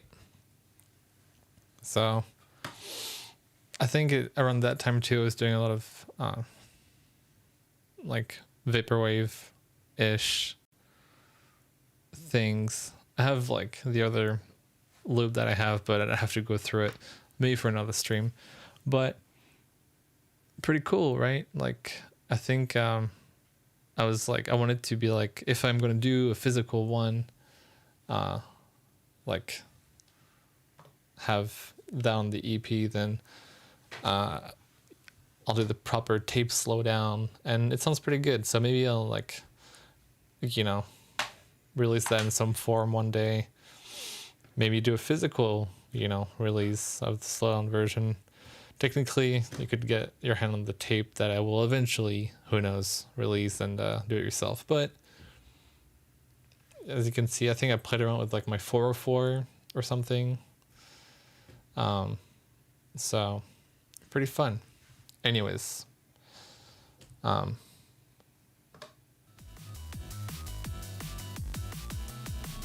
hopefully, yeah, I think my mic levels should be right. I messed around the whole mixer for this, but it was worth it.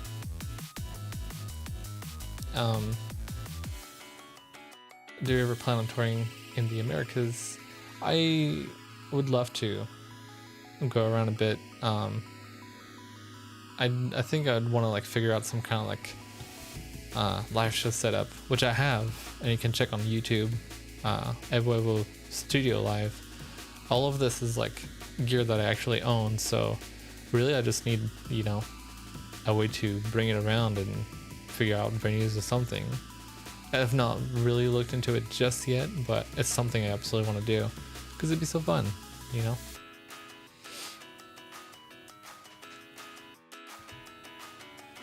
Canada also would be fun. But anyways, I hope you guys had fun and enjoyed and learned something about the EP maybe. I don't know. I hope this was fun. It's mostly like for me to like thank everybody for coming, you know. This is a listening party. I hope we you know, and spend too much time rambling. I'm always so self-conscious about my ramblings, but I guess it's also what it's all for, you know. You can hear me ramble about the music that I make, and then you guys can you know, ask questions, etc. If you guys have any questions, shoot over right now. As for future streams, I'll likely, you know, I was trying out YouTube for a little bit. It's pretty fun. I like it. I also like the comfort of my Twitch home, and we have a bunch of like custom emotes and stuff over there too. So if you're ever curious about future streams, you can likely catch me on there. Same, it's just Moe Shop, no space. I might do some more streams in the future on the channel. Absolutely, I will do. But for these kinds of the more like hardware sort of streams, I like to hang out on Twitch. But yeah, thank you guys for coming. Let me see.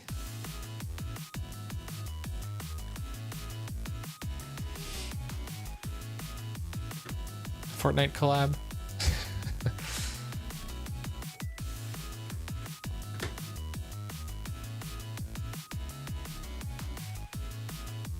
I'd love some sort of tutorial on how to make music with the PS Vita.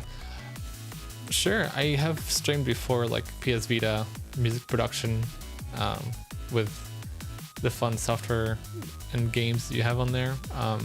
So for that, maybe try and catch a stream. Honestly, I hate making promises when it comes to things I'm gonna do with streaming and stuff like this, because I always end up somewhere else. But I really personally want to stream more, just harder on music production. So trying to catch a stream, and I'll probably be playing with my PSP one day. I also want to do like a PSP and PS Vita like DJ mix. If you check my musicdiary.mp4 video on my YouTube channel that you're watching this on, there's a whole part where I'm actually mixing jungle with a PSP and a PS Vita on my mixer. and I was thinking it'd be fun to maybe do my Moe Shop like mix, like discography mix on YouTube like that. Maybe it's stupid because I don't know how the whole pitch situation would work out. Anyways, but yeah, catch a stream. I'm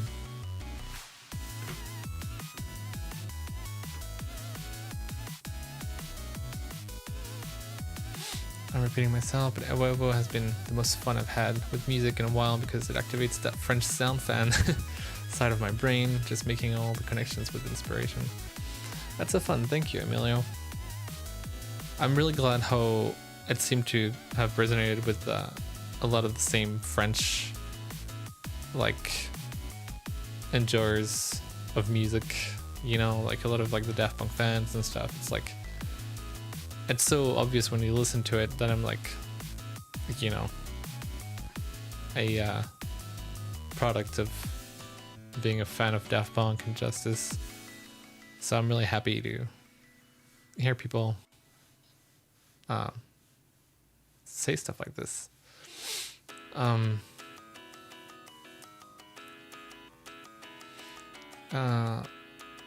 I think, you know, that I think about it'd be cool to see an EVO EVO mashup just like you did with Moe Moe.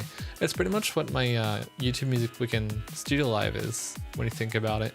Just a little longer, but it's the same idea, I think. But it would be fun to make like a mega medley mashup. Will the stream be archived?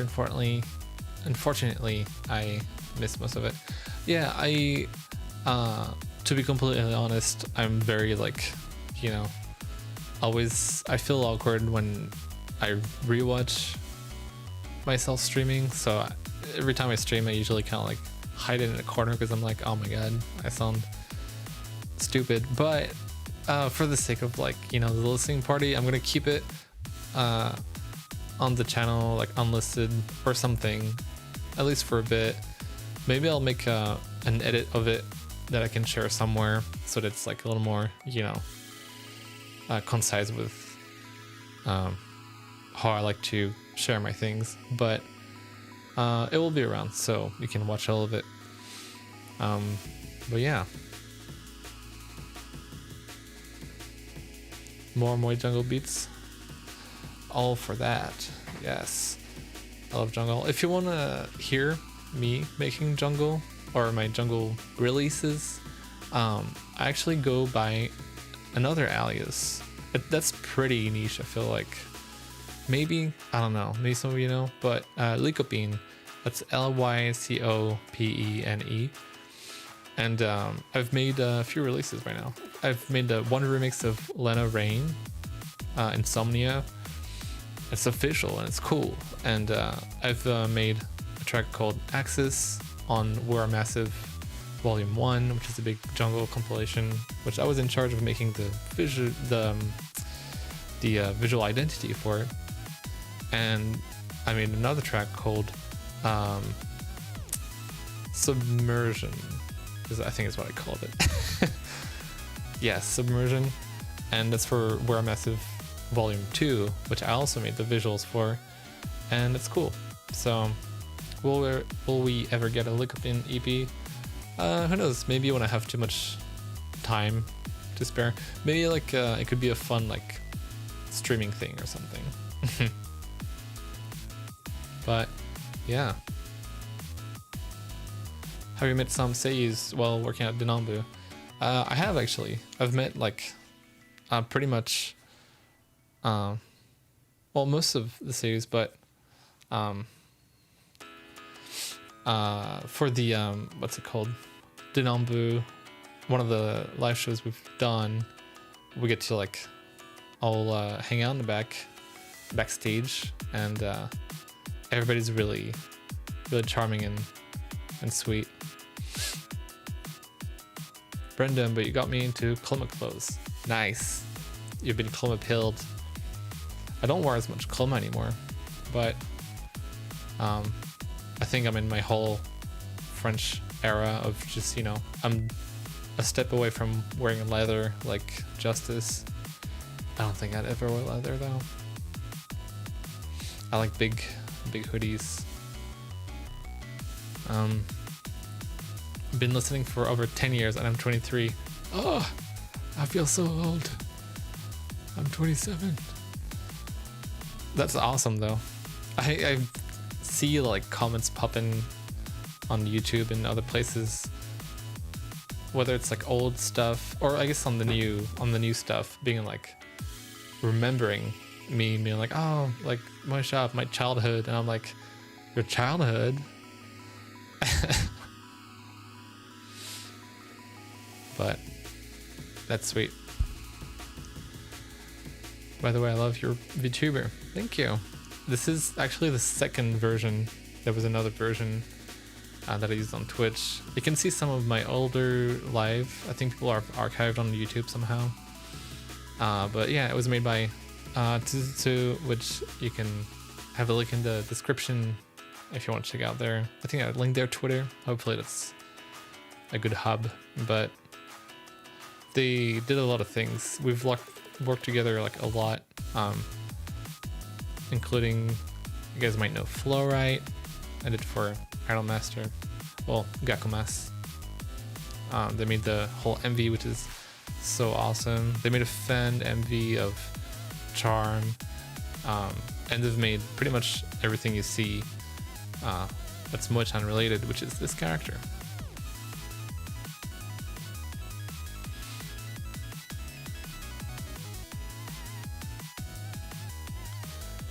Really random, but I was wondering how you got custom theme working on the LGBT tracker. LGP tracker? I'm always confused with that name. PSP edition. That's super specific question. I'll just say I think I worked out some text file in the folder on the PSP. You can just edit stuff. I think it's documented somewhere online, and you can have custom colors, etc. So that's the answer to your specific question. Yeah, the 2015, 2018 Moe Shop sound and just the general SoundCloud era around that time is super nostalgic to me. I think that's awesome. It's so sweet.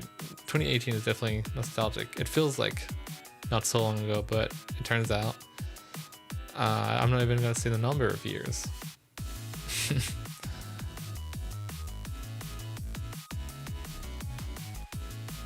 Thank you, Val. Felt really inspired listening to you today. I hope so. You know, my agenda really is just to like spread like nerdy harsh electro sounds and talk about hardware and music. It's like what I just kind of have to offer. So I hope you felt inspired and learned something through my ramblings that I keep mentioning I'm self-conscious about. It's been a while since I've streamed too, so I'm like, oh my god. But it was really fun though. I'll try to wrap it up soon though. I always have a hard time leaving. Who's someone you want to collab with but have never reached out to? Ooh,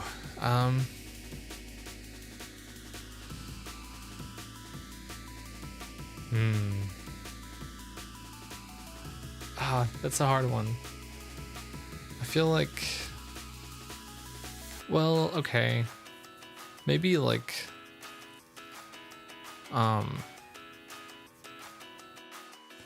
can think of like many angles to this because there's somebody like Tofu Beats, which I love, that I'd love to like work with one day, but we've talked before and we were in contact and he's like awesome and it would be cool to work together, but I never like this one mentioned anything about it. But I guess earlier we mentioned like L'Impératrice with Flore, which is the former singer of L'Impératrice. I'd like to reach out to her and make a song together, a little French groovy beat. That'd be cool. But yeah, Do you ever struggle with finishing tracks and getting things done once you're past the creative stages and more into the work-related aspects of music making? If so, how do you work through it? That's like, I think, a very common question, and my way of handling that part, you know, you make a whole beat and it's like, oh, it's so fun, and you have like the whole creative part of like, you got chords and you're making all this happen, and it's like, it's cool, but then you have a loop or maybe even a whole structure, but you have to like finish it. Usually like that's what takes the most time, because it's so like, you know, EVO EVO was like that. It's like I had a lot of ideas, but then I had to make the leap of like, okay, now I have to actually finish this, which means like cleaning up and then mastering, mixing, and the way I end up like doing that leap is if I feel unmotivated or if I'm having a hard time, I just jump on something else entirely. It could be something related, but I recommend something completely different, whether it's an artsy thing like drawing or whatever, or if it's just watching a show or something. When you're like, if you have the, you know, privilege of being like an artist with your own time doing this, then going outside or something, like changing your mind entirely will definitely like bring like inspiration back, you know. So if I'm having like struggle in like finishing, even if it's like technical things, I just go do something else, and then I come back to it with a fresh mind.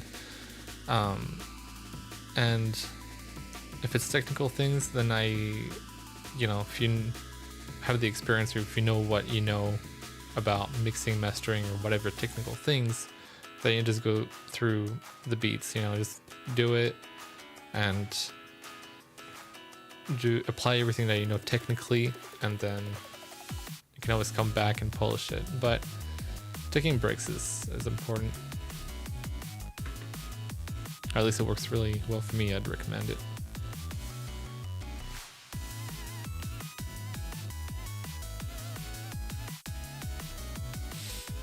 Sort of just came up earlier, but any plans on releasing the sticker set?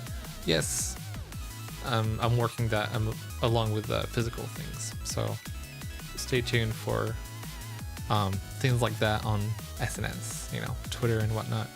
I'll be loud about it again when it happens. You guys will know. Will you ever work with Giga? You both did song for Artist Switch and Gakumas. I didn't know about Art Switch. I guess, oh yeah, no, definitely, actually, that happened, huh? It's so fun. Yeah, I guess we've been nearby. I'd love to. I think like we could make like a hype kind of song together, but I've never met them or anything. But Giga and what is it, Tittyloid make a mean team, don't they?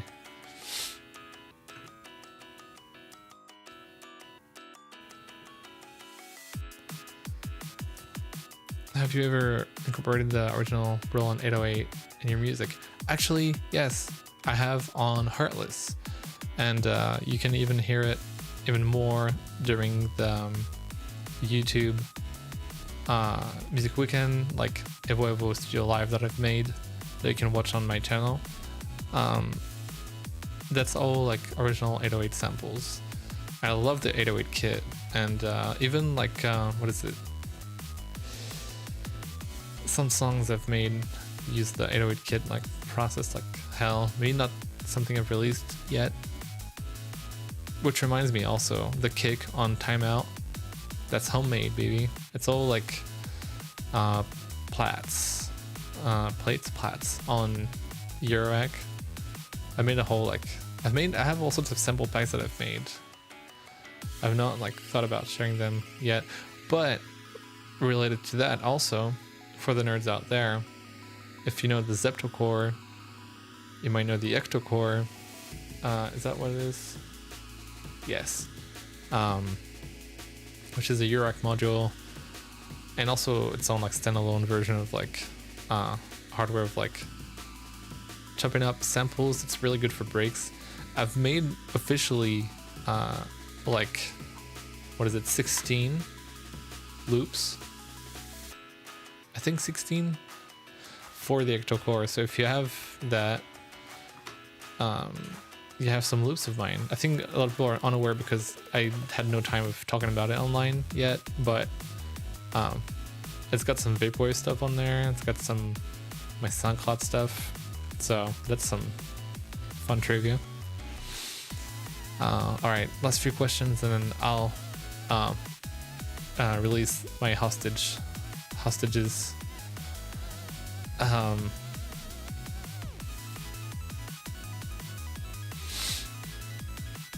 Is there any VST plugins you can't live without?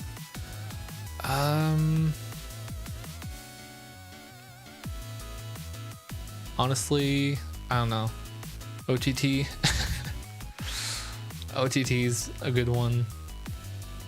I just love a good multi-band compression. I don't care about artifacts. Well, I care about artifacts, but you can always clean it up in in post.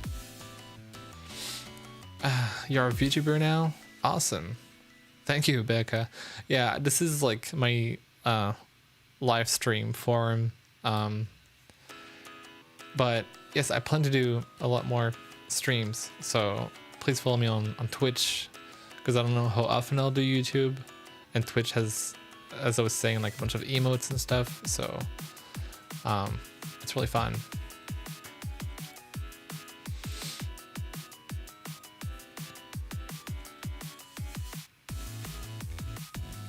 How do you improve at mixing?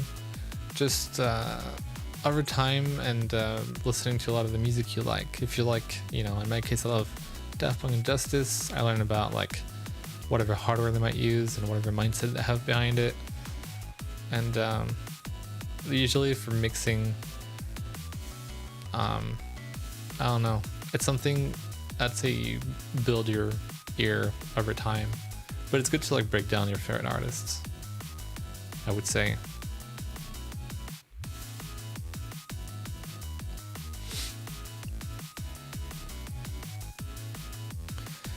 Did you use Core Gadget or something else to sync the Nintendo Switch to Eurorack? Actually, I used a trick by his name escapes me, but a cool person that had the idea of like sending like a click on one channel, like the left channel, and everything else on the right, and I used that click from the Switch into the Eurorack to sync them up together. It works pretty well for anything like this.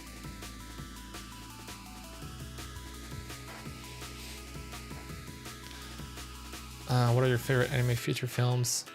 I could scream Interstellar 5555.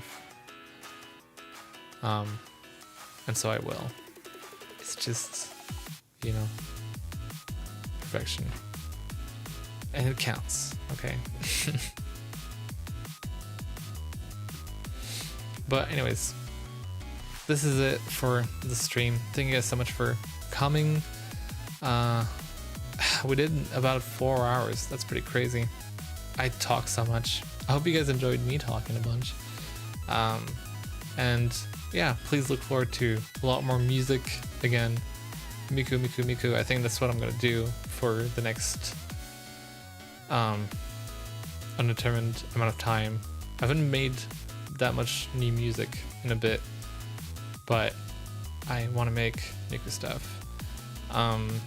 And yeah, anything related to EVO EVO, you can follow me on SNS and keep yourself updated like this. There will be physicals, it's my goal, so stickers, etc. And yeah, and I guess as a final treat, you guys can check out the ending scene, which is it's the same as before, but I've used another loop that I actually made on stream with my SNES. It's all actual SNES sounds through the MIDI pack thing, Super MIDI pack, and resampled on my 404. So enjoy. But yeah, anyways, thank you for coming to the listening party, and I'll catch you guys later. I feel like I should say something catchy like light up your life, but it's a little cheesy, so I'll see you guys next time. Bye.